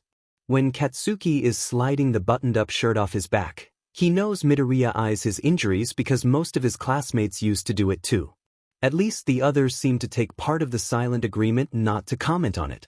He pretends not to notice. Maybe it's the scar slithering its way from his neck to upper back that has his attention? It's ugly. He barely had the energy to stay awake when Aizawa carried him to Recovery Girl that night, so she couldn't do much. He only knows that because she told him afterwards. Most of his own memory is blurry with the exception of his own motivations leading up to it. More likely he's looking at the burn. Todoroki is watching it too, much less subtly, with that crease in his brow he always seems to have when he thinks hard about something. Katsuki puts on the black and orange top of his hero costume and wraps the burn up. With some bandage to put a stop to it without any confrontation. He and Todoroki haven't talked since the sports festival, and if he can keep it that way, he will. The action might have made it obvious that he's aware, but ignoring them since his lower body still is completely dressed in his regular school attire, but that's just fine with him. At least one pair of eyes has the decency to look away. To no one's surprise, it's not the heterochromatic pair. Todoroki? Midoriya begins. Katsuki busies himself with changing in hope of it providing enough of a distraction, but Midoriya's high-pitched voice is hard to miss and the changing room isn't particularly spacious to begin with. He's only avoiding Kaminari because the attempt is mutual with the exception of a few quick glances in Midoriya's direction. How's it going for your group in the campaign? I mean, it gives room for so many possibilities. And I'm sure it's useful for the HPSC to get a perspective from newer generations on pre-existing quirk laws to dash. We're working on different campaigns, Todoroki interrupted bluntly, making Midoriya audibly falter. Why yes? Seriously? Why was he even trying with Todoroki? Katsuki paused in his process of fastening his knee pads. Wait, hadn't he mentioned him before? When it comes to 1A where I'm from, they're pretty great. After all the trouble we get involved in, we're pretty much a family by now. Living in the dorms helped that a lot too. I usually hung out with Ida and Uraraka, sometimes Tsu and Todoroki-kun as well. Only one campaign can win. That naturally makes our groups rivals. Todoroki was the last one still in UA. Oh, right. The pause made him think that the conversation was over and done with, but Midoriya spoke up again, fresh passion fueling his words. I think I know your motivations, Todoroki. But my group is also planning to win. I look forward to our rivalry. As all of them headed to ground beta, Katsuki couldn't help but wonder if he might have gone too far. Aizawa didn't look much better than he did this morning. He had taken on the heroics class full-time now, said that it was irrational to take on a new intern so far along in the year. Katsuki had the suspicion that the decision hadn't been based purely on logic-based reasons. He had no right to complain about that fact though. They were all gathered outside of the massive gates of the training ground modeled after a standard urban area. No matter how many times Katsuki saw it, he couldn't stop being fascinated by the size of it all. It took you 5 seconds to quiet down, the man said, looking over the class now standing in a half-circle before pausing on him, more specifically the bandage on his arm. Bakugou, do you need to see Recovery Girl? The other unspoken question, did you lie to me about not going on a patrol? I'm going later today, Katsuki said, like a liar. You needed me after class, remember? I thought it was better if I stayed awake for it. It was just an accident with my quirk, okay? Aizawa studied him unimpressed before finishing off with a sigh. If I see it causing any trouble, I will pull you out of training. He agreed easily. And Midoriya? Yes, sensei? Your quirk is called Superpower. Correct? Would you mind explaining its capabilities? Kaminari, standing next to him, gave him a light nudge of encouragement as he too noticed how Midoriya shifted on his feet. Was it from all the attention or because his quirk was brought up? Katsuki couldn't tell for sure. What he did know is that he couldn't be mad at Kaminari, the other male's possibly only friend here. Thus, it's a strength and speed augmentation quirk. It stockpiles energy and releases it throughout my body when I activate it. He couldn't help but notice how he forgot to mention the breaking all my bones part. An excited murmur surrounded Midoriya, one of them standing out as Kaminari's poor attempt whispering about their apparent quirk similarities. Before Midoriya could respond, Aizawa activated his quirk to regain their full attention. We will be doing hero versus villain battle exercises with a focus on the outdoors. The objective of the heroes is to either capture all villains or to capture the villain group's secretly assigned leader to win. The villain's objective will be to either capture all heroes or... Aizawa picked up a thick red band out of his pocket and held it up for the class to see. Steal this that can be passed freely among the heroes. It must, however, be carried so it's visible at all times. You will be using the usual capture tape. Any questions? Katsuki almost expected the robotic movement of a eagerly reached up hand. Instead, the silence reached longer than it should be until the taller girl to his right stretched up hers. Yes, Yayurozu? Will points be taken off on the exercise for those who enters the buildings? Not necessarily. If the villain leader or the hero in possession of the band does, it will result in an automatic win for the opposite team. The others can move in and out freely. Alright, thank you, sensei. Now for the team setups dash. A loud gasp made Katsuki turn his head, but when he didn't catch sight of who had done it, he realized the person wasn't visible in the first place. There was just a pair of gloves that flailed around in excitement. Sensei! Sensei! Hagakure exclaimed.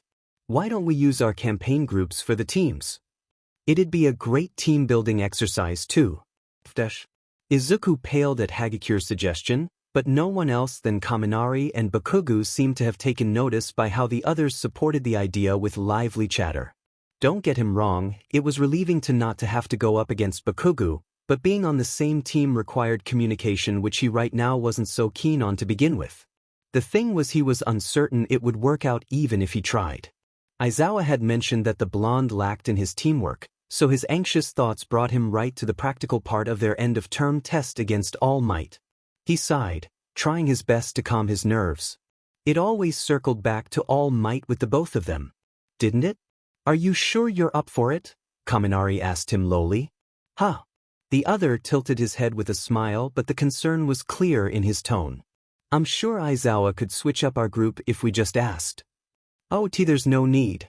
I'm usually put with or against him anyway, so I'm used to it. Izuku assured him, though it didn't make Kaminari look any more relieved. The excuse didn't do much for him either.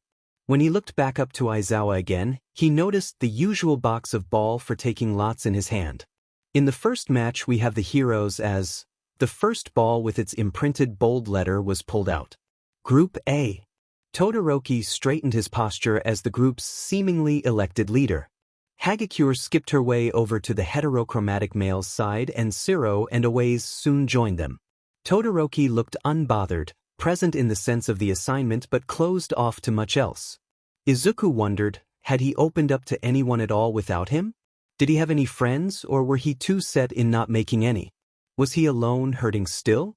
The conviction was set before the next group was announced. And the villains as Group D. He'd done it once and would do it again. He'd save Todoroki from Endeavor himself if he'd need to. Usually, Izuku would lock his eyes on how the towering gates to the training ground opened. Now, however, he felt himself satisfied with the sound of them alone. If it weren't for his glove taking part of his support gear, he probably would have bitten on his nails right about now. By having their group enter the training grounds first as a part of their 10-minute preparation time, they got the opportunity to familiarize themselves with the place of the soon-to-be battle. It would be more realistic for villains in comparison to the heroes in most battle situations, Aizawa had been sure to mention before they left. As much as the grounds were being rebuilt, they weren't shy with switching up the layout, so it could end up useful. Izuku had a feeling that wouldn't happen, or rather, that they wouldn't find the time for it. The atmosphere were tense, enough so that even Kirishima and Mina that possibly couldn't know why, exchanged uneasy looks instead of speaking cheerful encouragement. Izuku knew the time had started ticking, even if the eerily empty street they walked along carried nothing speaking of a need to hurry. They needed to decide on a plan. He even had a plan ready, well, mostly ready, based on quirk compatibility notes he'd taken and memorized. It was just that he expected Bakugou to grasp a hold of the situation and declare his own plan with little to no room for critique right about now. He was prepared to be dismissed, but this silence was almost worse. The group stopped when the gate they'd entered through was almost out of sight. He glanced over to Bakugou, who stood off to the side, leaned against a shop window with nothing to display. There was an odd crease in his brow, and Izuku's body couldn't figure out if it meant if it was better to keep walking on eggshells or if the other wasn't actually that mad and the action of doing so would make it that way. The blonde had taken up Kaminari's full attention, and it was clear that Bakugou had noticed, but none of them took the first step or spoke the first word to make any sort of provocation. Izuku wondered. Had they maybe talked back in the corridor, after he left? To see his friends against each other like this. Would he have to pick a side eventually? Why was the thought of the scenario such a hard decision? He knew it shouldn't be. Kaminari had been nothing but nice to him, and Bakugou had explicitly told him how he should see him, what he failed to see him as. The things he'd said hurt, gnawed on his insides like that day a question had been answered on a rooftop. But before that, unlike that old question, it was words he hadn't even known he wanted to hear. What changed? Was he so weak to hope that it was the delicate words to be the truthful ones? I don't really know what's going on. Kirishima spoke up honestly, snapping Izuku from his thoughts as he placed himself between Bakugou and Kaminari right by the edge of the walkway, but I do know that all of us wants to win this thing, right? Let's focus on that right now. Yeah. Kaminari's nod was hesitant and at least Bakugou looked up, so that must be a good sign? Hopefully. Okay, listen up. Mina called out, hands planted on either side of her hips. From now on I'll be known as Alien Queen. How about you guys? Kaminari just shrugged. I'm just dynamite. I'm not using anything else. For someone so keen on being seen as a villain, Bakugou seemed uncomfortable with the concept. I think Deku is fine. The only other one to know the negative implications of the name in that moment bit their tongue. Ah. You're no fun, Mina whined, disappointed with the lack of name creativity. I could be. Kirishima paused as he pondered. Crimson? Crusher? Yeah, Mina agreed with resurrected cheer. And next we need to pick out a leader and report it to Aizawa. Why don't we choose Deku? You know a lot about heroes and all that stuff, right? She said and approached him further. I do know everyone's quirks really well. Izuku confirmed sheepishly. But no. I think Todoroki will come after me, so it would work against us. Oh right, you kind of declared him as your rival, didn't you? Kaminari realized, earning a nod from Izuku, who put a hand to his chin in thought. I'm sure he'll be carrying the band considering his abilities with long-range attacks. Awaze is more reliant on close distance, just as Hagakure. While she could make the band harder to spot with her quirk, it would also require Todoroki to know her position at all times to avoid capturing her in his attack and effectively making it easier for us to get the band. He paused, realizing his rambling, but regained some of his confidence after spotting a small thumbs up from Kaminari. Zero would be the second best option with long range and mobility between buildings, but considering that they don't know the measure for my quirk, they'll prioritize power to keep the band safe. It's better that they think I'm the leader, so I can at least keep him distracted. Wait, you're going up against Todoroki on your own? Kirishima questioned. It's really manly of you, don't get me wrong, but are you sure that's the best way to do it? Izuku knew it wasn't. Todoroki was strong with more practice than some of the third-year students. It's just something I need to do. But Todoroki needed help. Izuku needed to see him happy, like he knew that he could be. He needed his friend. Okay, if you're sure. And our leader, Izuku added, the hesitation returning as he slowly met red eyes once more and swallowed. The best one for it would be you, Bakugou. The blonde was silent for a moment that felt too long before he spoke lowly, a single word. Fine. Here's the plan dash. Izuku tapped the group's shared comlink. Deku here. Is everyone in position? He asked as he scanned the park he now waited in. The place was the most open spot he'd managed to find with its functioning fountain in the center and a few strewn across benches and circular flower pits. Izuku wasn't sure if they hadn't planted any flowers or if they just hadn't had the chance to grow yet. Alien Queen and Charge Bolt ready. It took a second before an out-of-breath Kirishima could be heard. Bakugou, wait up. Crimson Crusher here, we've got sight of cellophane. Okay, keep a lookout for dash. The only warning Izuku got was a gust of chilling wind which had him activating his quirk, green sparks flying across his skin, as he launched himself halfway across the park. He only came to a stop when he dug down the metal-reinforced heel of his boot into the frozen ground. The quick decision ended up being the right one to make considering how a huge spike of glistening ice had emerged where he'd stood just a moment ago, turning the fountain's water solid in the process. Shoto, he spoke the hero name under his breath. Just as he'd suspected, there the band was, tied around his head, just a few shades brighter than the left side of his hair. Deku, you okay bro? Kirishima asked through the comlink. Shoto's here. He answered shortly, eyeing said male's wide stance with cation at the opposite side of the park. Look out for Invisible Girl. Copy that. This would be the rematch of the sports festival, except his hits were no longer contained to his amount of digits. The question was, how much had Todoroki improved in turn? Give up now, villain.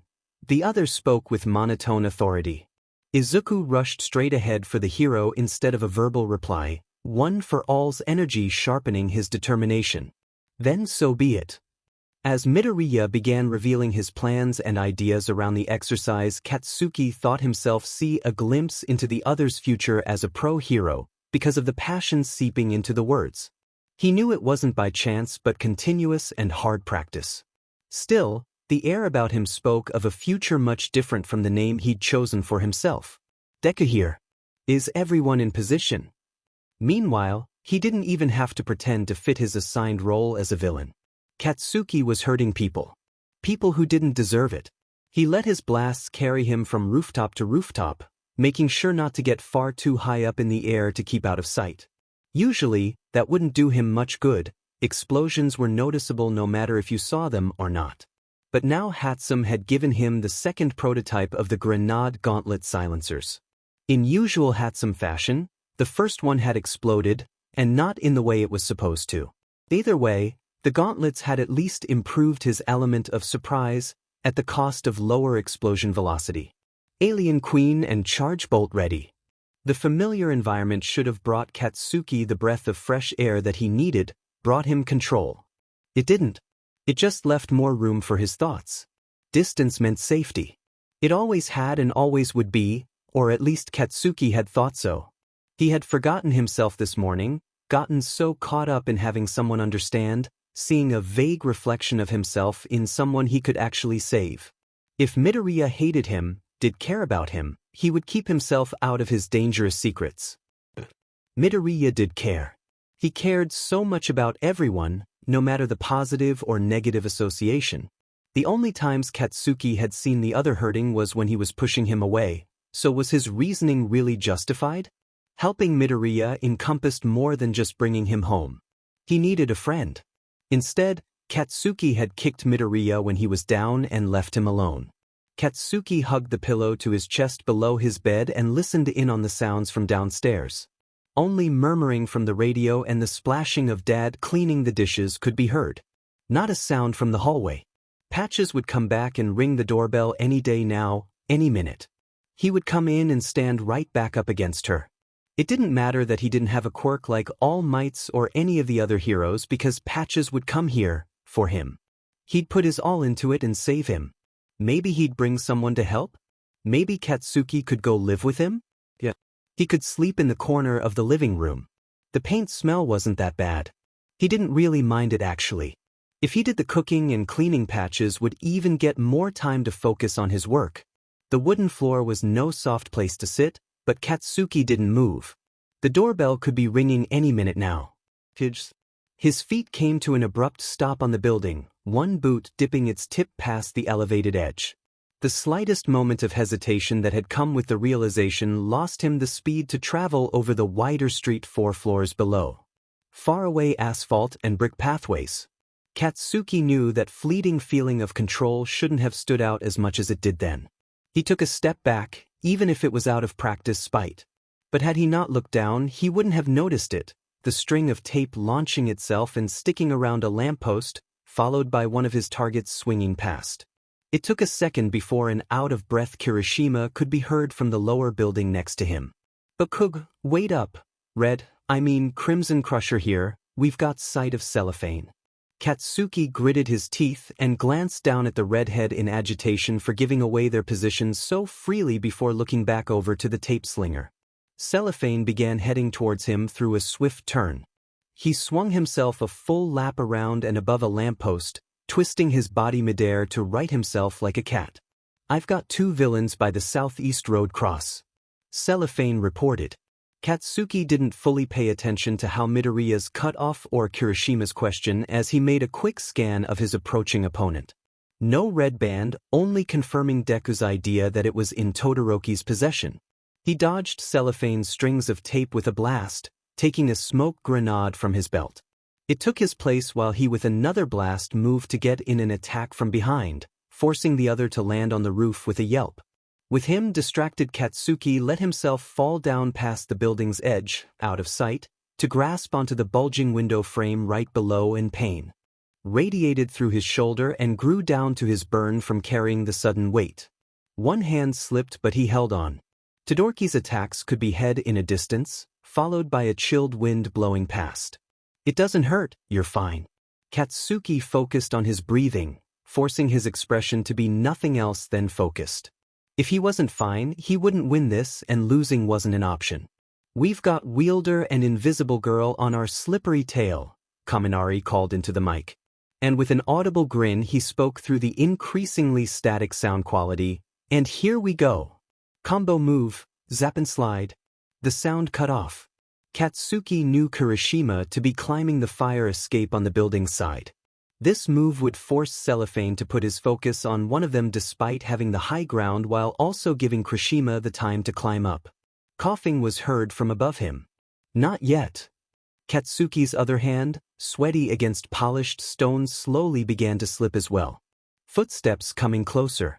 He aimed up his aching arm. Not. A golden helmet peeked down to get an explosion right in the face. And right after. Red gauntlet. Katsuki pushed himself off the building to launch himself back up to the building's top, favoring the healthy arm over the other. Kirishima looked up from where he had wrapped around the capture tape around the hero's wrists with a toothy smile. "Cellophane is down.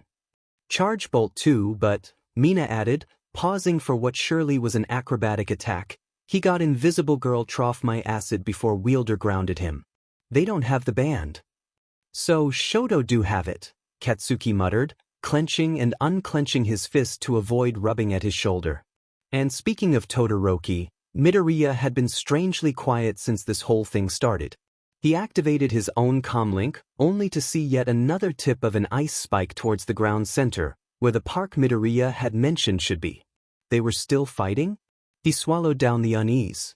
With him as their leader, the match would have ended if he was mobilized. "Midoriya. Report in." "Hey man, code names, remember?" Kirishima butted in, trying to place his hand on his shoulder from behind that Katsuki dodged. It wasn't too far to the park. Katsuki could preserve his blasts better if he took the streets there, but the rooftops would go much quicker, wouldn't it? He could manage. "Midoriya. Report in d-minute." "Nothing." "That's it," he snapped, once again taking to the air. "Everyone, head to the park. Alien Queen, tell me when you get there. Quirk Combo C should take him out. Crimson Crusher, focus on Midoriya and Shoto. Going up against Welder in close combat is a stupid idea." I'll take care of whichever hero I get to first. Copy that. Two voices said in unison. No, Katsuki whispered into the silence, standing like frozen at the entrance of the overgrown garden. The old half-rotten gate had been removed to leave place for broken bush branches and the still imprinted marks of truck tires in the grass. He'd seen those marks before, long ago before they'd grown over again. He rushed to the door, still standing ajar. Katsuki didn't bother knocking as he entered with a shaky breath. Hey, Patch. No music. No cheerful voice. Unfolded empty boxes stood leaned against the wall in the mustard-colored hallway. No shoes at the doormat. Patch. For once he would have done anything to see that mess of paint cans, brushes and canvases. Patches could call it a creative mess or whatever sheet he wanted. Right now, this was just an old house. Right now, instead of a grinning man who never gave up, stood one lone chair left by the window. Katsuki's knees buckled in front of it, breaking the dam of tears in his fall. Patches was gone, but there must be something he could do, something he could say. Katsuki just wanted him back. He wanted Patches. Had Katsuki ever known his real name? The open window let in a gust of wind, making the red door squeak on its hinges. He had left him alone, and all Katsuki had now was a small painting of himself on a chair of someone who was at home. He couldn't leave Midoriya like that too. Not again. Todoroki wasn't using his fire. It was clear even before Izuku saw him using his quirk. He had that look on his face, the one he used to have before the sports festival, but it had rooted itself much deeper. Izuku couldn't help but worry that whatever he knew should be behind it was long gone. Izuku wasn't anyone, however. A former quirkless kid only survived in this world if they had the strength to hold on to hope, and he had grabbed onto it with bloody fists and mantras learned by heart for a decade. He hadn't lost hope in himself, so Izuku wasn't about to lose hope in Todoroki either. But what about Bakugou? Had he lost hope in him? Izuku discarded the thought with a shake of his head. No, of course not. The blonde was amazing at everything he tried, and Izuku just. He didn't need his help. Kaken Bakugou was fine on his own, so it was nothing to worry about. Focus on what you can do. Right here, right now. The ice sent chills across his skin, one massive spike almost going through it as another was sent his way. Instead, he blocked the attack with a lightning-charged kick. Gleaming splinters returned the way they came, and Izuku let his voice carry along with them. The Todoroki I know uses his fire. The boy he knew wouldn't have needed a shield of ice. The blistering aura alone wouldn't have let them reach him. He told me why. When he got a clear look of Todoroki again, Izuku anticipated surprise, even if just emotive trough actions rather than expressions. Anger was not a part of that. Izuku picked and prodded his memory from the past, doing everything to get Todoroki to understand. He needed to get this right. I'm not on Endeavor's side, he added, taking the opportunity to dash forward. Maybe Izuku could use his quirks more times than he could count on his fingers this time around, but that didn't make any opportunity any less precious. He was not alone in his improvements since the sports festival. As if to prove that point, Todoroki had the entire park painted in white within seconds. The fountain became a still elegant sculpture. Any street or alleyway, any exit from the fight except entrances to surrounding buildings were blocked by more ice. While Izuku was sure he could break through it with another kick if he tried, he also knew it would leave the other free to strike at him from behind. The strategy was great to trap and limit property damage for villains at the same time. Izuku would have spoken up about it if he wasn't the villain in this scenario. And maybe it was better to save it for a time when Todoroki didn't level him with a glare usually reserved for his father.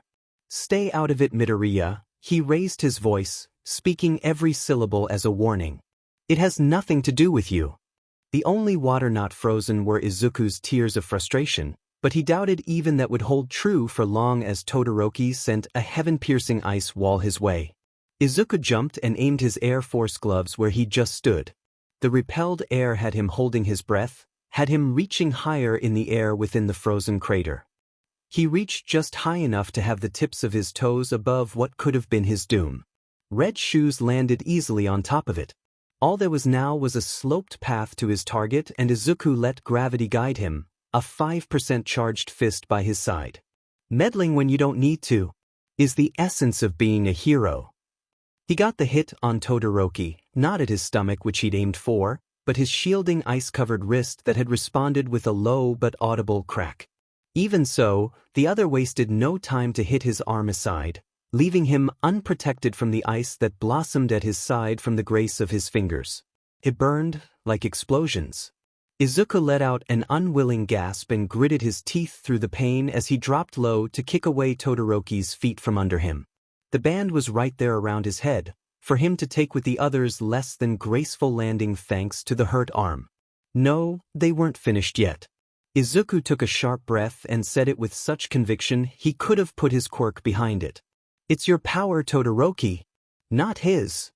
Enough. The swipe of his arm was no different than for the summoning of the large spikes.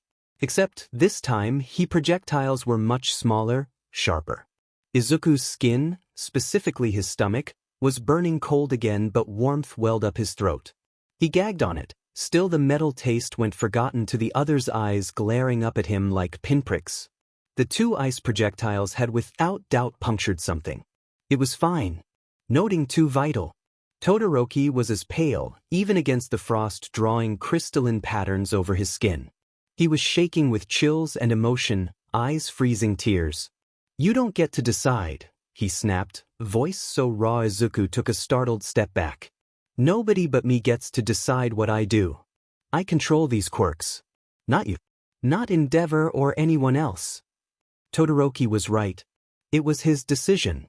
This was no longer just spite and hatred. It was no longer directed towards that one person. Even so, Izuku just couldn't let it go on like this. He couldn't stand it.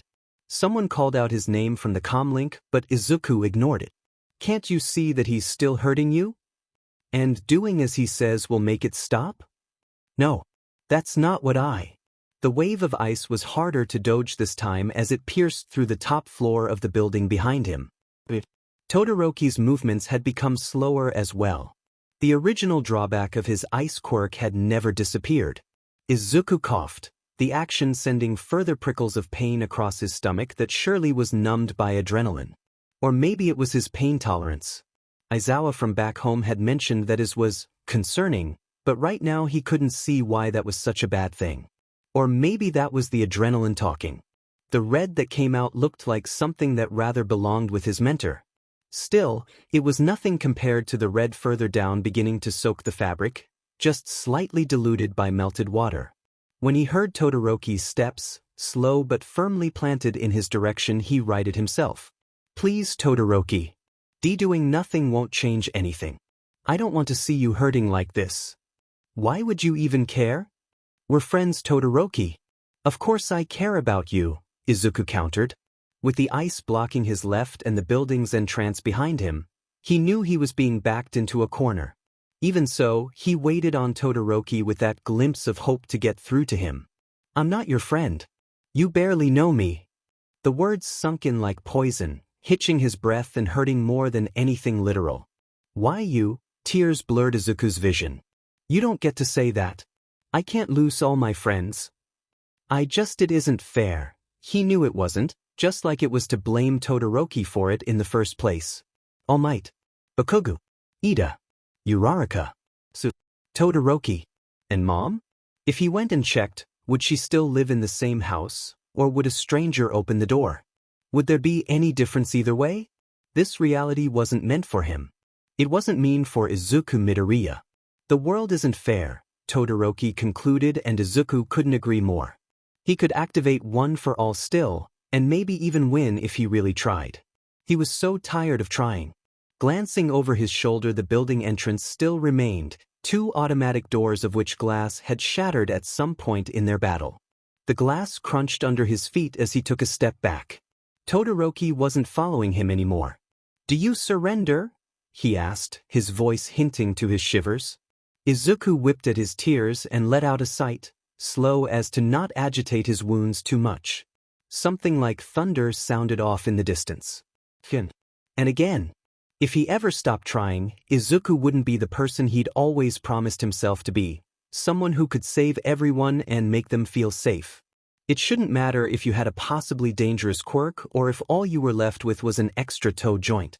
If he ever stopped trying, what would All Might think of him? He couldn't let the old symbol of peace's quirk go to waste. Sure, there was always Mirio. There had always been Mirio, but think about all that time to train with the quirk that would have gone to waste on him. Well, Mirio would surely be able to use it right away, unlike the old scrawny pathetic him had required 10 months not to lose limbs. No, never mind.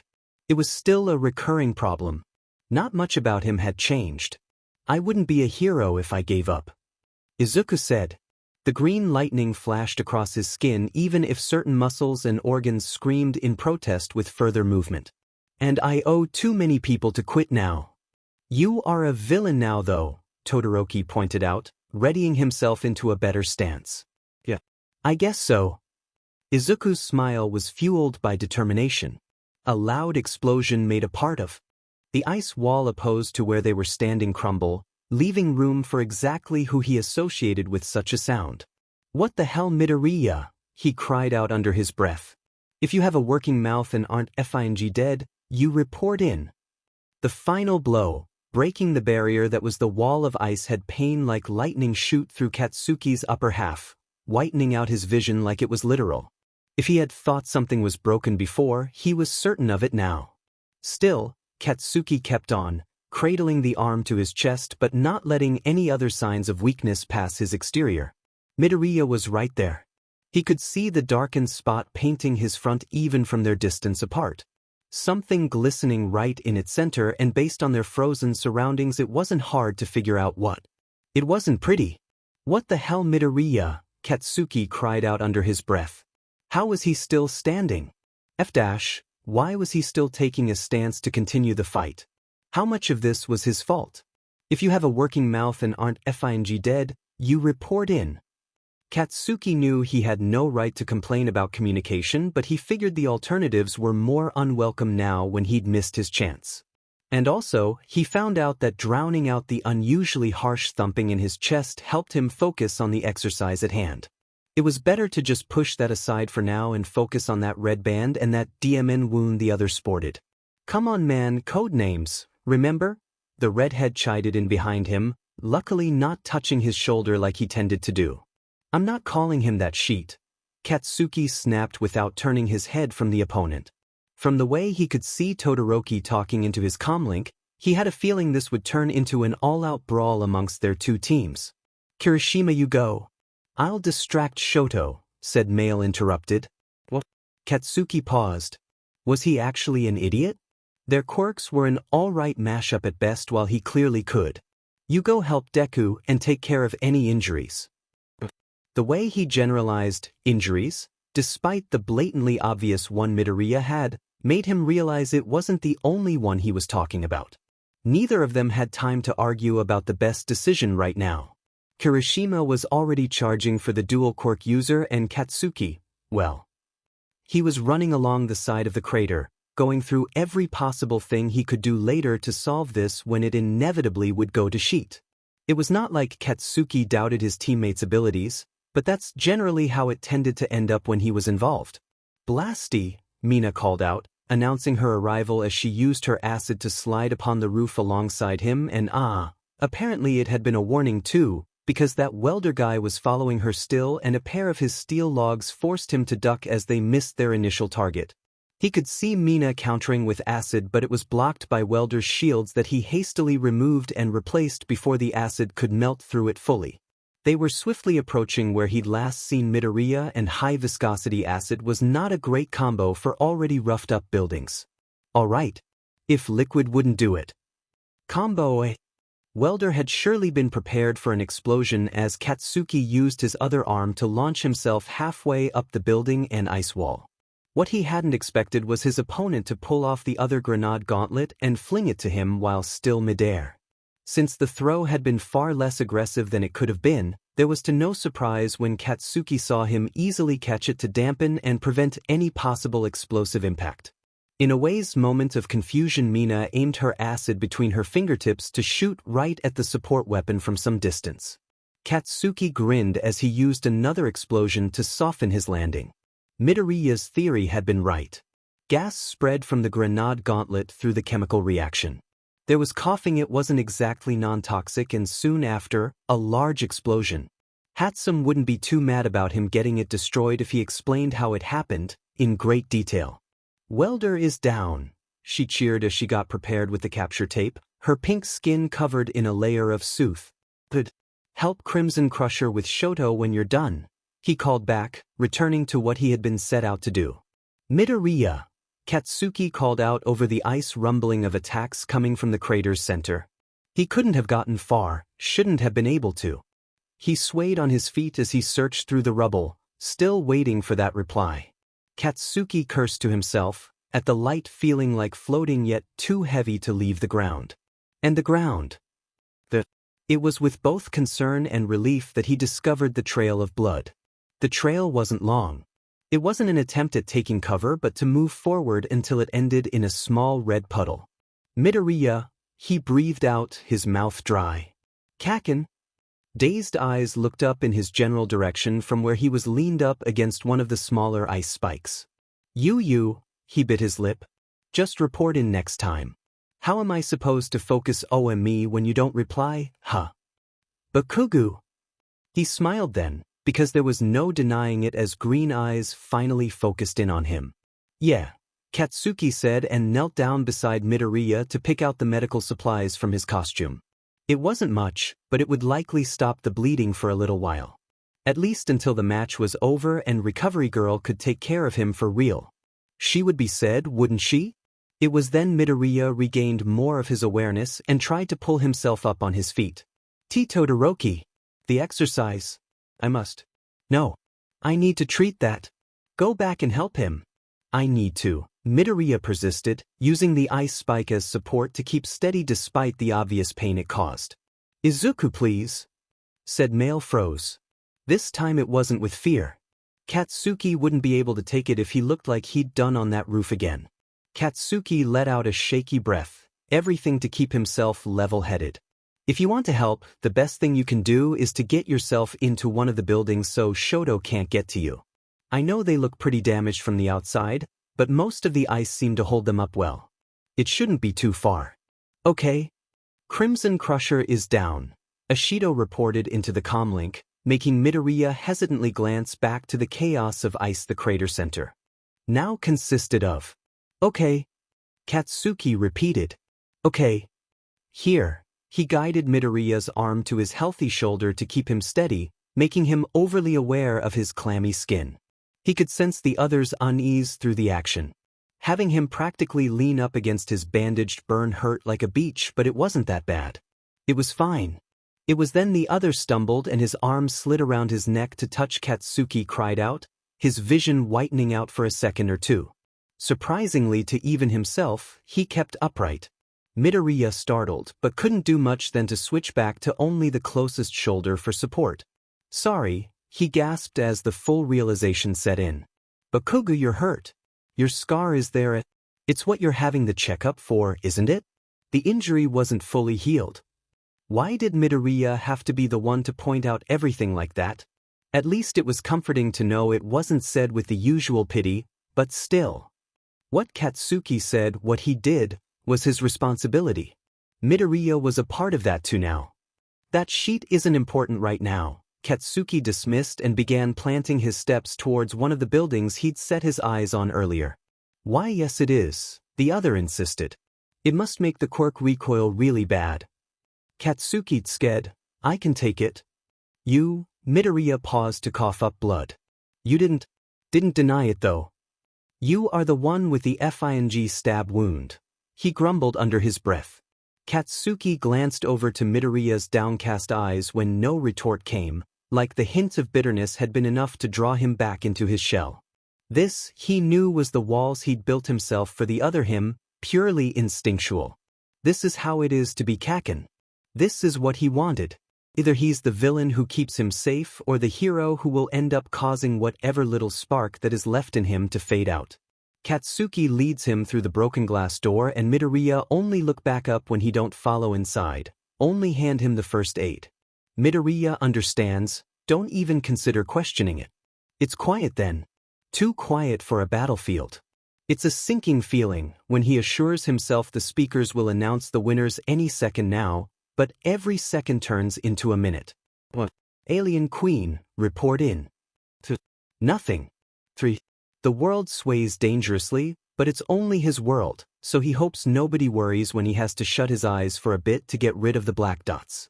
Every 2 deep breath makes something scratch and claw at another something. It's not unfamiliar. He wishes it was. When he opened his eyes again, Todoroki had come into view. Any red from either his scar or hair has frosted over, and the band almost equally so. He was shivering. There was no exchange of words. None were needed as Katsuki knowingly reviled himself to be the assigned leader of the villain team. As far as he saw, there was only one option left.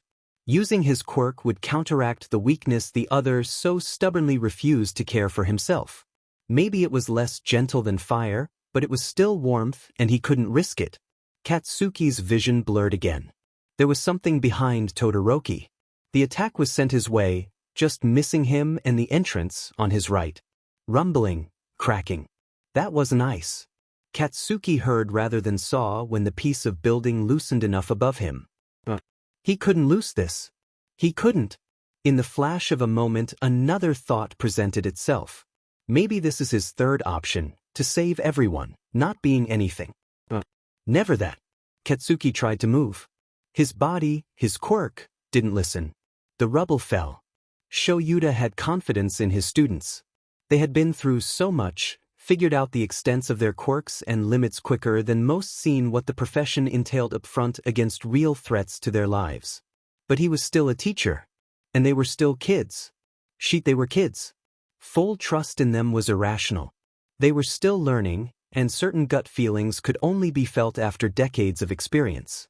Right now, while he watched the cameras over the fight with the rest of the class, Shuda's gut was telling him that something was about to go wrong.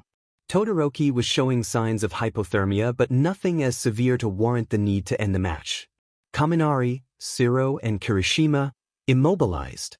Mina was working on freeing herself, mostly unhurt. Hagakure had been knocked out by Todoroki on accident, probably a moderate concussion. Something to keep an eye out for. He'd have to add extra classes on situational awareness. Aways, light acid burns, immobilized. Then it was the problem child and the new kid. Shoyuda? Chio asked, noticing the new furrow in his brow. Having Recovery Girl at sight had become a custom for any more elaborate exercises, but it didn't help his unease. I'm going out for a closer look. Let me know if anything changes. He was just about to step out the door when Yaoyorozu stepped forward. Mr. Aizawa? Is everything okay? Do you need anything? She asked, her poise posture tense. It was clear to anyone that she'd become more protective of her classmates since Ida's death. Shoyuda sighed. It was his job to worry for them, but it wouldn't help if he dismissed her completely either, especially if she wanted to feel useful like he expected.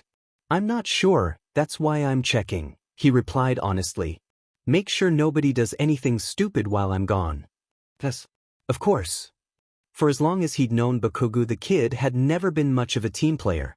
Sure, he listened to everyone and participated to the best of his ability, but when watching him it never really felt like he regarded the teamwork as something mutual. Shoyuda had seen the way he ran to support Midoriya, not surprisingly also someone injury-prone, but when it came to himself, Katsuki was always carrying the world on his shoulders, no matter if it meant hiding when he struggled in class or sneaking out at night, practically doing vigilantism to make up for Kamino, as he'd put it. The first few nights when he'd found him his shift he had let him be. Maybe it was incredibly stupid, but Shoyuda thought it might help him let out his frustrations in a way that, no matter what he and the law felt about it, did some good. He made sure to keep it under wraps, of course. Then came that day when he found him, eyes more dead than alive, staring up at the stars rather than the gore that was his body. He made sure to be there after that, not leave him alone. His gut told him so, the very same feeling that told him to hurry right now. It didn't take long for Shoyuda to reach it. The clouded sky casted dim reflections on the wall of ice. When he searched for a place to hook his capture weapon to for the climb, he noted the damaged, nowhere stable outside of the ice itself. He pulled out a pair of knives and experimentally pierced one blade into the ice above his head. When it didn't budge when Shoyuta heaved himself up, he set a phase higher and higher, each knife taking turns to carry his weight as he repositioned them. Shoyuta had the edge of the wall just out of reach when the silence from the other side came to an abrupt stop. The wall shook violently, accompanied with a crisp chill. He gripped the knives for dear life and barely let the ice settle before he continued on to the top. Shoyuta, Chio spoke urgently, but he already saw it. What was about to happen again? He jumped down to the massive ice spike in front of him with his heart in his throat. Bakugou was right there, and he wasn't moving. Why wasn't he moving? Shoyuta could spot Todoroki from the corner of his eye, attempting to help with his ice yet standing too far away unlike he did. Shoyuta could see the fear, how Bakugou closed his eyes. In the dust and grime below, it was too easy to imagine someone else standing there. How Shirakumo must have looked while he was busy fighting that giant mutant villain. He had missed it, hadn't been there in time. Bakugou! He cried out, shooting out his capture weapon as the rubble already was making its way down. Shoyuta was here this time. And he couldn't fail, but he wouldn't reach him in time, he wouldn't. Green lightning. It was the only thing he could see through the cloud of dust. Shoyuta didn't even dare to breathe, as if a single exhale would blow the dust away to reveal a lifeless form and no focus. He couldn't afford to freeze up right now. He was their teacher, and he needed to make sure they were okay, prevent them from seeing an image that would haunt them for the rest of their lives. Shoyuta rushed down to the pile of concrete. Blood. There was blood there, a lot of it, but coughing. Midoriya was there, next to it all and shielding Bakugou's unconscious body as something so incredibly precious. The blood, or most of it, wasn't Bakugou's. Even so, the kid mustered up a smile, weak but so warm when he took notice to his presence. It was only then he allowed himself to exhale. When waking up in the hospital bed like this, eyes still closed with the just slightly too stiff bedding beneath him. When his body numbly ached in one place or all of them, Izuku could almost convince himself it had all been a dream. Despite everything, he wouldn't have called it a nightmare. Sure, some things had been absolutely awful, or a lot of things actually. But a few moments in the midst of it all? Do you ever smile like that in a nightmare? Or is it the contrast between the two there to make everything that follows so much worse? It didn't matter, because it wasn't a dream. He knew it wasn't, especially after hearing the groans and muttered curses from one of the other beds. Bakugou was okay. He'd saved him. Izuku hoped he wouldn't be too mad about it. "How are you feeling?" a familiar gruff voice asked, the voice distant and low enough to know the question wasn't meant for him. They didn't know he was awake, did they?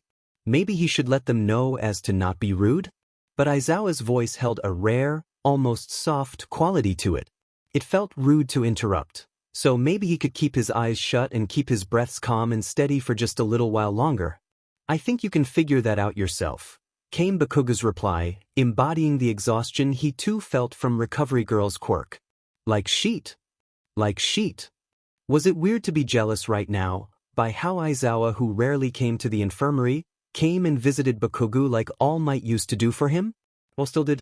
He would be the first one there when he got back. Izuku was sure of it. Today was just an exception, he reminded himself. All of this was just really confusing, mourning a familiar stranger that Izuku couldn't be sure he'd actually known. Aizawa let out a huff and the air shifted just slightly. I know I can't ask you to promise me to not let this happen again." They were heroes. It was a question of when. Just. Kid, don't dismiss yourself for the sake of winning. Wasn't that what heroes did? They used all they have, go, plus ultra, to save everyone and win. Izuku heard no response from Bakugou, but the other's sigh was telling of the blonde's sentiment. "I want you to take it slow with training for the rest of the week. But this is not a punishment. It's prioritizing your health. We can still go out patrolling tomorrow, but when I say we're done, we're done." "All right. Fine." Bakugou agreed. "How's Midoriya doing?" "Okay." So pretending to wake up was out of the question. It was already awkward just listening in, especially now with him as the topic of conversation. Bakugou was worried about him though. That was nice. Surprisingly, everything healed up well. Recovery girl said the melted ice prolonged the process. He should wake up in an hour or so. Oh. Oops. There was a shuffling sound then, and the slight creaking coming from the other bed that Izuku couldn't pinpoint an action to. Aizawa paused before he spoke, this time reverting back to his more professional tone. Did you ever leave Midoriya alone? Well. Bakugou seemed just as unprepared for the question as he was. I left him for a while during the lunch break. Why? Oh no. Bakugou had promised to look over him and then he left him alone despite that just because he got upset. Great Izuku. Leave it up to you to get him into trouble on top of it all? This time he had the distinct feeling of being watched. Izuku couldn't help but admire his own luck in keeping his growing nerves hidden despite the increasing need to shrink into himself. While Recovery Girl was taking care of you both, I got a call from Nedzu. Certain student documentation have gone missing. It's too big of a coincidence to overlook completely. No way. Izuku's stomach sank in his chest. Did the student files perhaps look like a collection of out-of-place papers?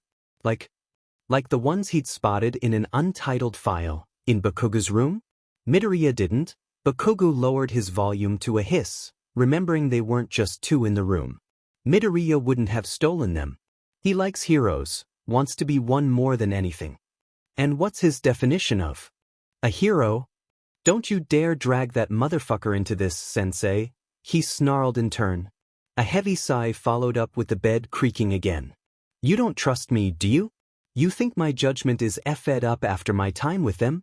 Midoriya's brow twitched at that, he was certain of it. The way Bakugou spoke, assumed as if it was given fact, as if getting first to speaking it free would make it unable to hurt him. His yelling might have hidden it while they were on the roof, but now he could hear the strain in his voice. They should see me as a villain. Well, maybe I was just using you to get those FING hero notebooks. There could be more truth behind those words than he first had thought. The hypothetical hadn't come from absolutely nowhere. Maybe you're failing to see how much of an a-hole the other me is, how much I am. Izuku knew it was stupid. Still, he held on tight to the possibilities to the word, maybe. Bakugou, Aizawa said, you have already challenged my trust multiple times concerning your own health. But when it comes to others, your judgment is valuable. He headed to the door with dragging steps, pausing once he'd probably reached it. No matter that, it's ultimately not me you need to convince. I already called Detective Tsukauchi this morning to come over to UA, so we'll have to have this talk today. Take Midoriya with you to conference room 5 when he wakes up. It was clear it hadn't been just a request. So, the door closed without a response. On one hand, Detective Tsukauchi was just who they needed to clear him from any suspicion. When the other's quirk had proven Izuku's innocence and that he spoke the truth about who he was, the quicker they could get started on the investigation on the quirk that had brought him here. On the other hand, Bakugou being there could just as well prove his assumed innocence a lie if the wrong questions were to be asked. And now when he kind of knew too, well, it wasn't exactly looking good. The door opened again. At first Izuku had thought Aizawa might have forgotten anything but was quickly proven wrong. Bakugou! You're all right. Mina cheered as she tumbled in through the door with Kirishima and Siro by her side. Yaoyorozu stepped in behind them, not before casting a few hesitant glances back into the hallway. Obviously, Bakugou said, crossing his healthy arm below his casted one, a confused frown on his face. I only saw you in passing but it looked bad. Yeah man, Kirishima agreed. And Midoriya, Mina began. Izuku startled as the attention was directed towards him, as they made eye contact. The sudden movement did not feel so great. What you did, that was insane. Like, I could see the ice in your chest and how were you still standing? Well, he started awkwardly, eyeing the pink girl as she stepped in closer to his bed. How do you even reply to a statement like that? Or was it rhetorical? Could be. Maybe? Thank you for saving Blasty. Her arms wrapped around him for a quick side hug, inevitably bringing some coloring his cheeks. Kaminari told me to let me know he says, hi, too. He stayed around to the end of class before he remembered he had to get to the game store before it closes. Izuku smiled at that. Right, the game they were going to play. Hopefully, the talk with the teachers and Sakachi wouldn't take too long. What are you all even doing here? The blonde spoke up, ping an eyebrow. Were you even allowed in? Yaoirozu cleared her throat softly at that, drawing the attention to her and a folder she carried with her. I simply needed to bring you notes from the classes you missed. I made an extra copy for you two Midoriya, and they decided to come along to tell you both the results. Oh, right, Kirishima said. They'd clearly forgotten about it. I don't need to know shit about the other teams. We won, Mina grinned, going up to wave a very familiar red band right in his face. Really? We won, Izuku said, sitting up in his excitement, despite the ache it brought. Bakugou had been working so hard to win this, so he was happy to know it paid off for him. Wait. How did they win? If this was based on a technicality or something like the sports festival. Bakugou pushed Mina's hand and the band away, looking at it as if the object had been the one to speak. What? Why? Even from where he sat, Izuku noticed the twitch of the corner of Bakugou's mouth, a joy but also cat-eyen with hoping too much. Mina, not surprisingly, let the tension build with a hand placed at her hip. It prompted Bakugou to urge her on, almost eager. Well, he was also excited, who wouldn't be? Izuku just didn't want to interrupt the image of that almost smile. While you were distracting Todoroki, I managed to melt his ice. I sneaked up from behind and snatched the band right off, she said. You looked pretty out of it, all three of you did actually. I was thinking of calling off the match, you know? But I know how much you wanted to win and then that happened. I should have figured since the buildings were. Thanks. Bakugou interrupted before his eyes shifted down to the betting. You did good or whatever, so don't think too deeply into it. Right? She agreed easily. Midoriya should get some more sleep, so Bakugou added awkwardly. Oh, yeah, sorry if we woke you up, Kirishima said with earnest. It's fine really, he insisted. It felt wrong to have him apologize for something Kirishima didn't actually do. Izuku couldn't exactly say that though. But he could try and telepathically thank them for not having to make up an excuse to wake up so early himself. Okay, well, I hope we'll see you both later then, Yaoirozu asked and placed the folder at the foot end of Bakugou's bed. We'll see. Bye, Bakugou. Bye, Midoriya, Mina said. Bye. Make sure to get that shoulder back in shape, Siro added. Wouldn't want to miss your turn cooking on Monday. Bakugou rolled his eyes at that. I have 2 arms. It won't be a problem. And then they were alone once again. Before the silence could stretch too far, Izuku let it be said. I don't think I'll be able to go back to sleep. The possibilities of what were to come crawled like ants trough his brain, cleared the last of the sleepiness away. Bakugou didn't look his way when he said it, instead returning back to glaring up in the ceiling. He was about to repeat himself, just to be sure the other had actually heard him when Bakugou spoke. 10 more minutes. Bakugou was just as nervous as he was.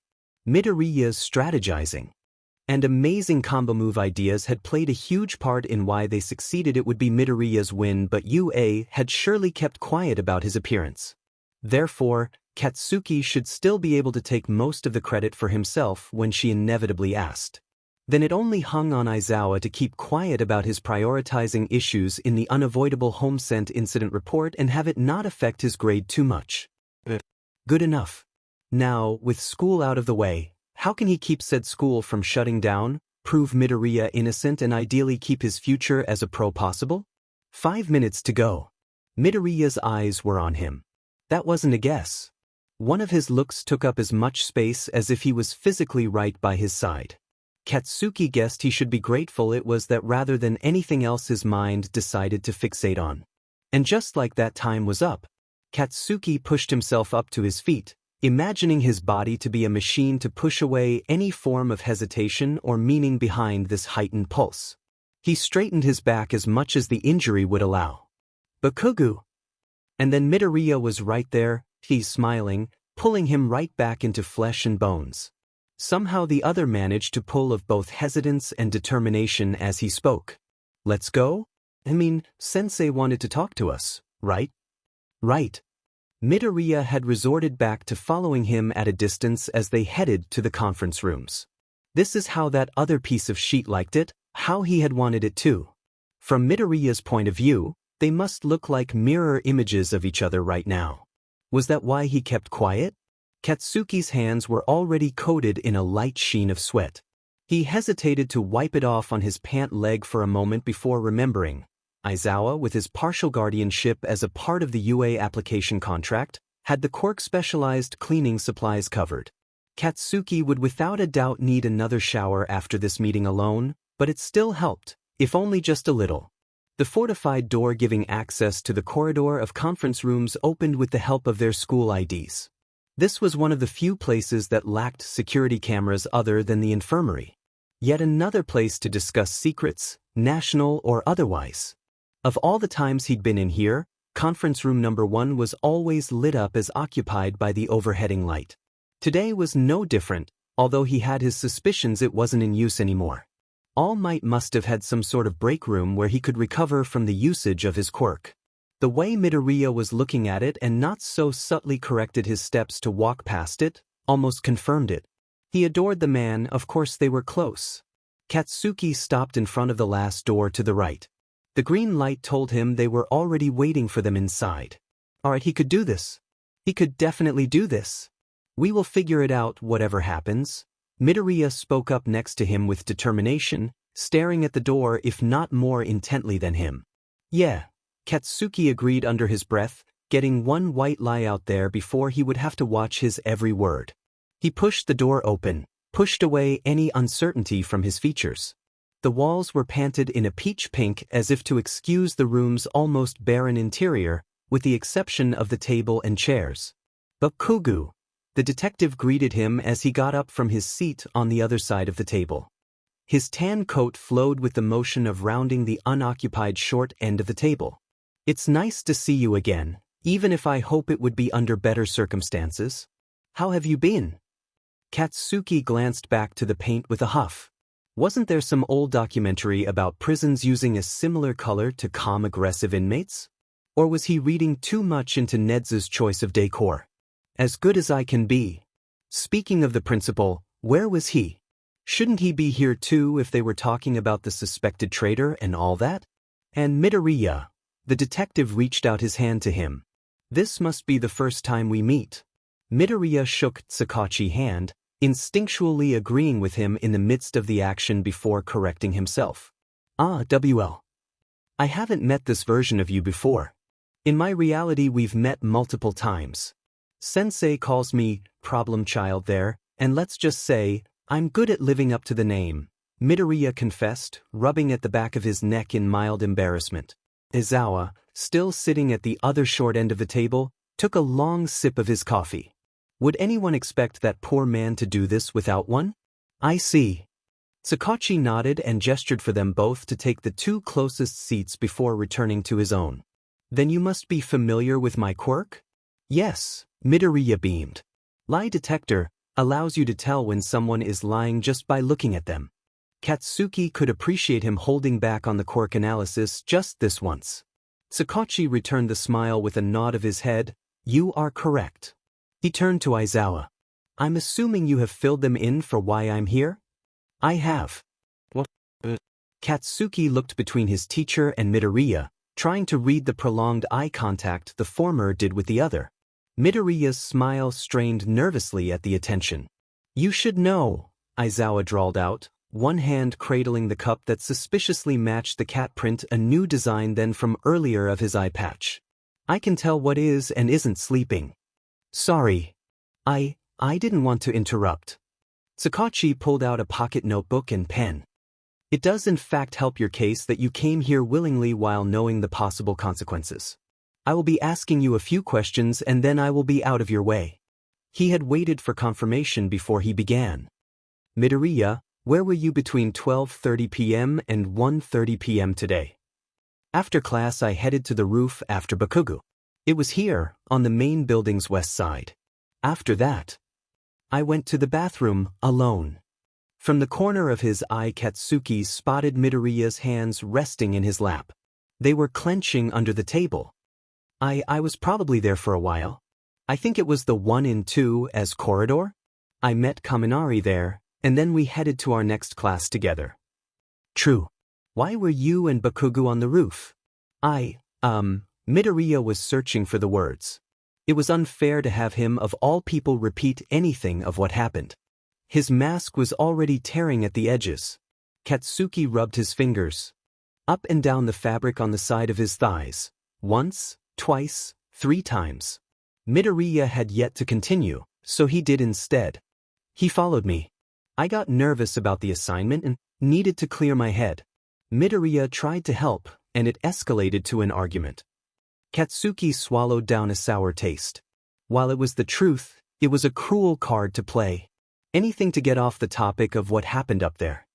He rested his glare on a circular stain someone previously in the room had ignored or forgotten about. I told him about All Might. He didn't know.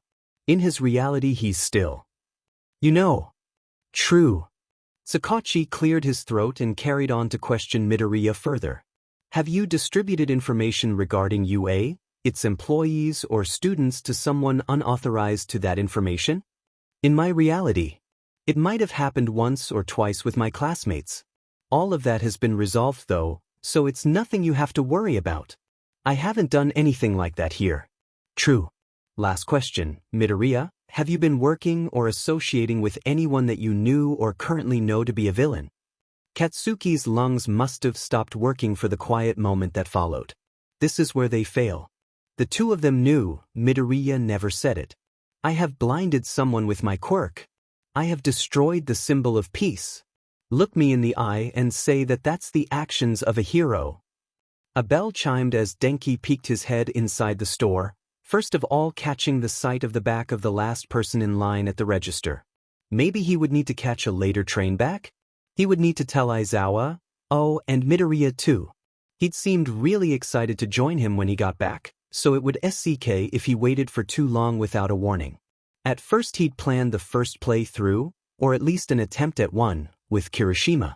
A bit of a cheer-up was probably due after the last few days' continuous fails to get closer to Bakugou. The blonde had made it explicitly clear that he wasn't interested in friends, and even if his buddy meant well, it was for the best to let it go. What better way to do that than to distract with a brand new game? Or that had at least been the plan, until he met Midoriya. Bathroom crying was an obvious code blue sign for the need of a cheer-up party. His newer friend clearly would have to take priority for the night. Kirishima would understand. Denki stepped over to one of the less busy side aisles as he began his search. Fingers swept over the game cover cases like the length of a broken piano. Gogo was a very particular person. He sort of understood, some of it must be trauma. Nobody stays a whole month with villains completely unscathed, but that didn't mean he could be excused for his behavior either, like Midoriya seemed to think. Midoriya needed someone to listen and let him know taking up a little more space wouldn't hurt anybody. Someone reliable. Right now Denki was skeptical if Bakugou could be that person. But Midoriya really liked him. Denki pressed his lips together in thought. Before Denki reached the very end of the shelf, he came to a stop before he could bump into the girl standing there. While she held a box of game controllers in her hand, she was openly studying him instead, eyes as intense as the color of the auburn bangs. A pretty color. Did he know her from somewhere? Yue? Was she one of Himari's friends? His sister did bring home a lot of friends for their study group on Saturdays. As far as he knew, since the dorm's initiation, they still persisted. Hello. You were in the sports festival, right? Kaminari? She asked, voice carrying well despite seeming to be in a permanent state of a whisper. Oh, yep, that's me. I'm surprised you remember. It's been a while since then. He lost as soon as he reached the tournament. Shiozaki and her vines had barely left the opportunity to make an impression, so someone recognizing him out of school uniform no less was new. She smiled then with a dreamy sigh, her eyes drifting down to the box. I've been re-watching it lately. And just as quickly it shifted to annoyance. My roommate destroyed the controls, and we only recently got enough money to replace them. He's got some real bad temperament issues. Probably because he doesn't get out that much. I've been so bored, you know? That sounds rough. Denki agreed with a tilt of his head. I wouldn't know how long I'd make it myself without gaming. But you will be able to now at least. It was after a beat of silence that he decided to shoot his shot. It was worth a try. And from the sound of it, her roommate didn't seem like that good company, but she had seemed unsure on their relationship as roommates, too. Is the spot for a player 2 empty? Her eyes crinkled at the edges. That's your first question? Oh right. That's stupid of me, Denki laughed apologetically. Sorry, I probably should ask about your name first. It slipped my mind since you already know mine. He cleared his throat for a second try. What's your name? Denki wasn't completely sure if he messed it up with the finger guns. She wasn't smiling less, so at least he didn't do too bad. She pondered out loud with a glint in her eye. I'll answer both questions if you help me with something.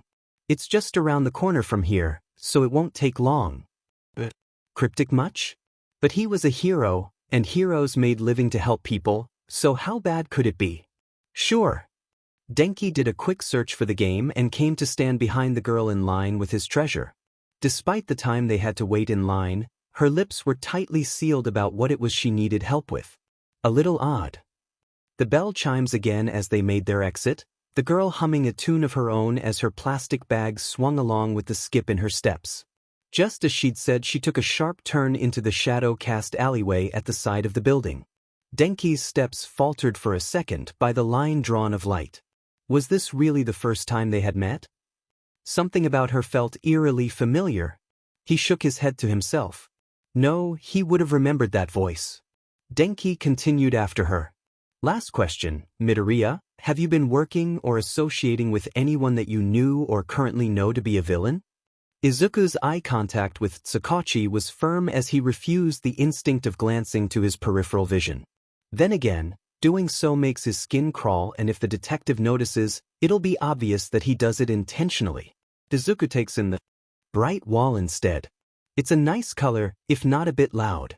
He'd like to think Aizawa would agree. He should focus on the question. It was simple, really. Stealing student documentation would definitely be illegal in some sense of the law, but that didn't mean he was a villain. The title was more loosely used today in comparison to the legal definition, someone using their quirk to commit crimes, cause destruction, and potentially put innocent lives at stake. Knowing Bakugou, he surely wouldn't need to use his quirk to get a hold of it. I have blinded someone with my quirk. I have destroyed the symbol of peace. Look me in the eye and say that that's the actions of a hero. Even if All Might was gone, even if the kidnapping was the reason for it, it didn't mean Bakugou was to blame. Feeling guilt or weakness because he couldn't control his situation wasn't compliance. And nitroglycerin was a dangerous explosive that was obviously marked as not being given to the hands of children in any other circumstance. Izuku couldn't say he was surprised that an accident had happened if the teachers actively encouraged him to play with fire. Still, Bakugou would be a hero, so of course he would never use his quirk to hurt someone intentionally. Bakugou wouldn't. But Kaken, although he'd grown somewhat tamer since starting UA, he had never been opposed to leaving physical reminders for Izuku. They were mostly afflicted when he got in Kaken's way, literally or otherwise. It hadn't been that bad, really. Kaken was a sensitive person and Izuku had a knack at being an annoyance. If the teachers bothered to record his behavior, sure, it would have made it more difficult to get into UA, but he hadn't thought further about it. Was that all it took to be a villain? Izuku must have made a face or waited too long to reply, seeing as Sakachi spoke up soon after. Midoriya? The detective's hands interlocked over the pocket notebook, his look going rigid with the telling silence. Sorry. Could, Izuku hesitated, liking his lips. If he asked him to elaborate, Sakachi might end up using another phrasing and that would mess up the loophole of the word definition. Izuku had to answer this question. Had Kaken been a villain? Seek. Izuku's throat was closing up and right now was not the time for it. The answer was slipping through his fingers in the way that it shouldn't. Izuku was okay. Always okay. He needed to stay, just catch his breath, catch the words. Any words? Aizawa wasn't doing anything. Teachers never did anything. Midoriya. A chair screeched by his side. It grated on his ears, made him flinch, Give him a minute. Bakugou's voice cracked. Oh, and now Bakugou thought he saw him as a villain, just because Izuku couldn't answer. All because he was being such a useless idiot. We need to know if Midoriya is involved in the theft. Sakachi's professionalism transformed to frustration. If he's involved with the League of Villains, we'll have our first lead since. That's enough, Sakachi, Aizawa scolded. Even if it wasn't directed at Izuku, he still curled in on himself. Both of you get out. We're taking a break. Izuku's eyes stayed fixed on the floor. A smooth gray blurring at the edges. It wasn't as loud as the walls. It was best to just focus on breathing. When the room was quiet, Aizawa lowered himself into his field of vision. Hey, kid Izuku. It's okay. You're okay. Izuku was close to startled with the stark shift of tone, but all he could give him was a quick glance. If Izuku just kept on breathing, he could get this out of the way. That's it. You're doing good. The praise gifted him a shaky smile. Aizawa didn't do compliments after all. The second his voice unraveled itself, Izuku pushed the words out, praying for coherency. I wouldn't dash. I know. But you said. What I said about you in the infirmary was requested by Nedzu, Aizawa said with a sigh, massaging his temple. Despite being away meeting with the school board regarding the HPSC assignment, he messaged me saying he had a hunch you would wake up earlier. He wanted to know how you'd react. Oh, so Nedzu figured Izuku would metabolize whatever drags he'd been given in the care of Recovery Girl faster. Had Nedzu figured out that he had one for all? Well, Izuku hadn't exactly held back in heroics class, and a sudden trans-dimensional student sounded exactly like something the Chimera would take an interest in. Personally, I think it was excessive. I figured it wasn't you during the heroics exercise. Izuku snapped his head up, wide-eyed at Aizawa's solemn confession. What? Aizawa's eye held a distant look as he spoke. You saved Bakugou's life. There was a certain tone of certainty that left no room to debate, despite the wide spectrum between fine and dead. The only people I know that would go through with something like that with a punctured lung and multiple bone fractures have been, are, or end up as heroes. But I will let you know, if you do something reckless like that again, I will expel you, alternate dimensions be demed. Izuku nodded, matching him with a teary smile. Yes, Aizawa-sensei. Now, problem child. The faintest of smiles stretched over Aizawa's lips. Do you feel up for going through the last of the meeting, or should we continue tomorrow morning? Either way, the interrogation is over so I can send Sakachi on his way and update him later. The time would be taken out of Aizawa's well-needed sleep, and he already looked tired enough to be able to fall asleep on the floor without his sleeping bag. Izuku doesn't hesitate. No, we can continue, really. I'd rather get it over with. Izuku wipes away his tears as Aizawa gets up with a small grunt and goes to talk shortly with Sakachi at the door. Bakugou gives Izuku a weary look as he's invited back in. Izuku can't assure him in the way he truly needs right now, but saying nothing will make it worse. Izuku cringes. The standard, I'm fine, don't worry about it, wasn't applicable here. He couldn't undermine the weight of the secret they shared, especially when Bakugou had opened up to him about it in the first place instead of caring about it all on his own. Instead, Izuku tries different words, ones that have him shifting in his seat because Aizawa is still within ear range. I had a realization, I think, and on top of everything, I wasn't prepared. Sorry. The apology might have slipped in. Nobody was perfect. You've got nothing to apologize for. Bakugou pointed out and slumped back down into his chair. At least some tension had drained from him, so Izuku took it as a win. Aizawa skillfully maintained a similar posture while dragging himself to his coffee left at the table. All right, Aizawa drawled out when he'd made himself comfortable. He swirled the remaining coffee around in the mug thoughtfully before drinking it all in one go. The police had been searching for a quirk that theoretically could accomplish this type of teleportation. Bakugou straightened up, and the quirk type falls under the Quirk Preservation Act, so it will be hell finding anything about it beyond that it exists. Aizawa for once looked properly annoyed, And to Izuku's relief, it was not directed towards either of them, as he blinked up in confusion and the mere excitement of something quirk-related he'd never heard about before. "Great," Bakugou muttered in dripping sarcasm. Izuku spoke up, but he didn't need to say more for Aizawa to understand his question. It's usually covered in UA's third year. The Quirk Preservation Act is based on theoretical concepts from the pre-Quirk era, powers deemed too powerful or dangerous to be common knowledge without proper government supervision. I'd say it's not so much keeping the Quirk user safe, but preventing the Quirk from being used in ways it shouldn't. Izuku had a hunch, just a small creeping hunch of a possibility for what could have caused Aizawa to have such resentment. But if he was wrong, Izuku wasn't sure he was brave enough to let himself hope. But then again, if he was in fact wrong, he knew how to make things right thanks to how involved he'd been in the raid. Izuku pushed the name out with his breath. Almost a whisper, one he selfishly hoped Aizawa hadn't heard, but at the same time feared having to repeat it. Whether it came out as more of a statement or a question was beyond even him. "Eri? Is she?" Aizawa's unbothered facade slipped momentarily at the mention, and Izuku could cry from relief. Her quirk is under investigation for if it applies to the act, which is a bunch of useless paperwork, because they already know I'm the best suited for watching over her. A convenient coughing fit washed over Bakugou, and something strangely familiar to the word attached sounded out behind his hand. Aizawa sent a non-committal glare Bakugou's way before moving on. Yet he hadn't denied it. "So, the villain." He turned to Izuku. "It would hurry things along if you're able to give a description." Izuku's eyes fell down to where he picked at a chipped thumbnail. The opposing thumb had caught in it while his hands fiddled. The events before he got here still felt more like a dream, blurring together in a seamless transition.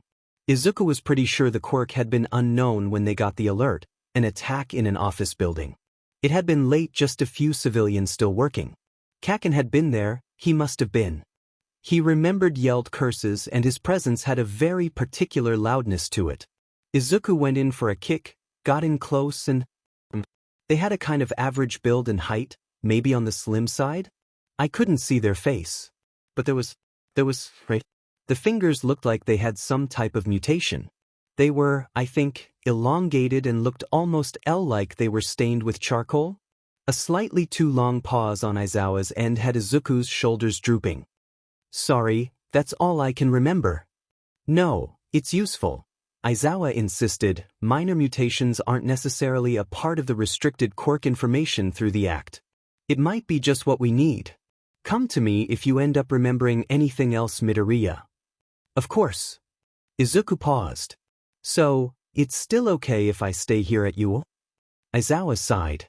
Well, he sighs a lot, but instead of the air simply draining from his lungs, it ends in a soft huff. Aizawa can never look properly annoyed while doing it. "The traitor causing problems doesn't change anything, and you can't get out of my sight that easily. You've been assigned a dorm with Class 1A. The key should have been downloaded to your ID. Lastly, speaking of class, both of you can do an individual assignment instead of the HPSC assignment." "No way." Bakugou immediately refuses, palm firmly placed flat against the table. "If you feel the need for it. Netsu owes me a favor." Aizawa finishes, no less unsurprised as Izuku. Izuku takes a second longer to think about it before lifting his chin up in resolution. "I'm doing the assignment if Bakugou is doing it." Said blonde sends him a look. Izuku doesn't budge as he gets up from his seat. "But, thank you for the offer, sensei." Bakugou might not want the reminder that the group project is in fact a group activity, but how is Izuku supposed to feel more relaxed if Bakugou shoulders the eventual struggles on his own? With a "see you tomorrow" on the tip of his tongue, Izuku hesitates. Bakugou hasn't moved from his seat. Aizawa raises an eyebrow at him, but when it's clear Bakugou isn't going to initiate, he does instead. "Is there something else?" Bakugou starts slowly, rubbing his palms against his pants. "Broke my phone." That was a little odd phrasing. He dropped it by accident, didn't he? Without a word, Aizawa pulled out a flip phone out of his own pocket and slided it over the table to an incredulous Bakugou. "Isn't this yours?" "It's a cheap model and I have spares." It'd only be bothersome if your parents end up needing to contact me to get a hold of you. If you won't accept it, at least borrow it until you can get a replacement. Bakugou stares at it with a thoughtful furrow in his brow. He reaches out for the flip phone and his fingers curl towards his palm as he visibly battles an internal conflict. Ultimately, Bakugou looks resigned as he snatches it, and something about it screams wrong to Izuku. The tremors in Bakugou's hand hadn't been there before. Bakugou Izuku starts, and that's all he manages to say because Bakugou catches sight of his worry in a glance and denies him the rest. There's one more thing, Bakugou blurts out, louder than necessary for the small room to shut Izuku out. He turns to Aizawa. Looking for someone. You get tasked with finding people for work sometimes, right? Like missing persons and stuff like that? I do. Is someone missing? No. Well, not really. Izuku gets the message before the words are spoken in his direction. You can go ahead to the dorms. Bakugou pretty much insists. If there's something you need for your room, I'm sure.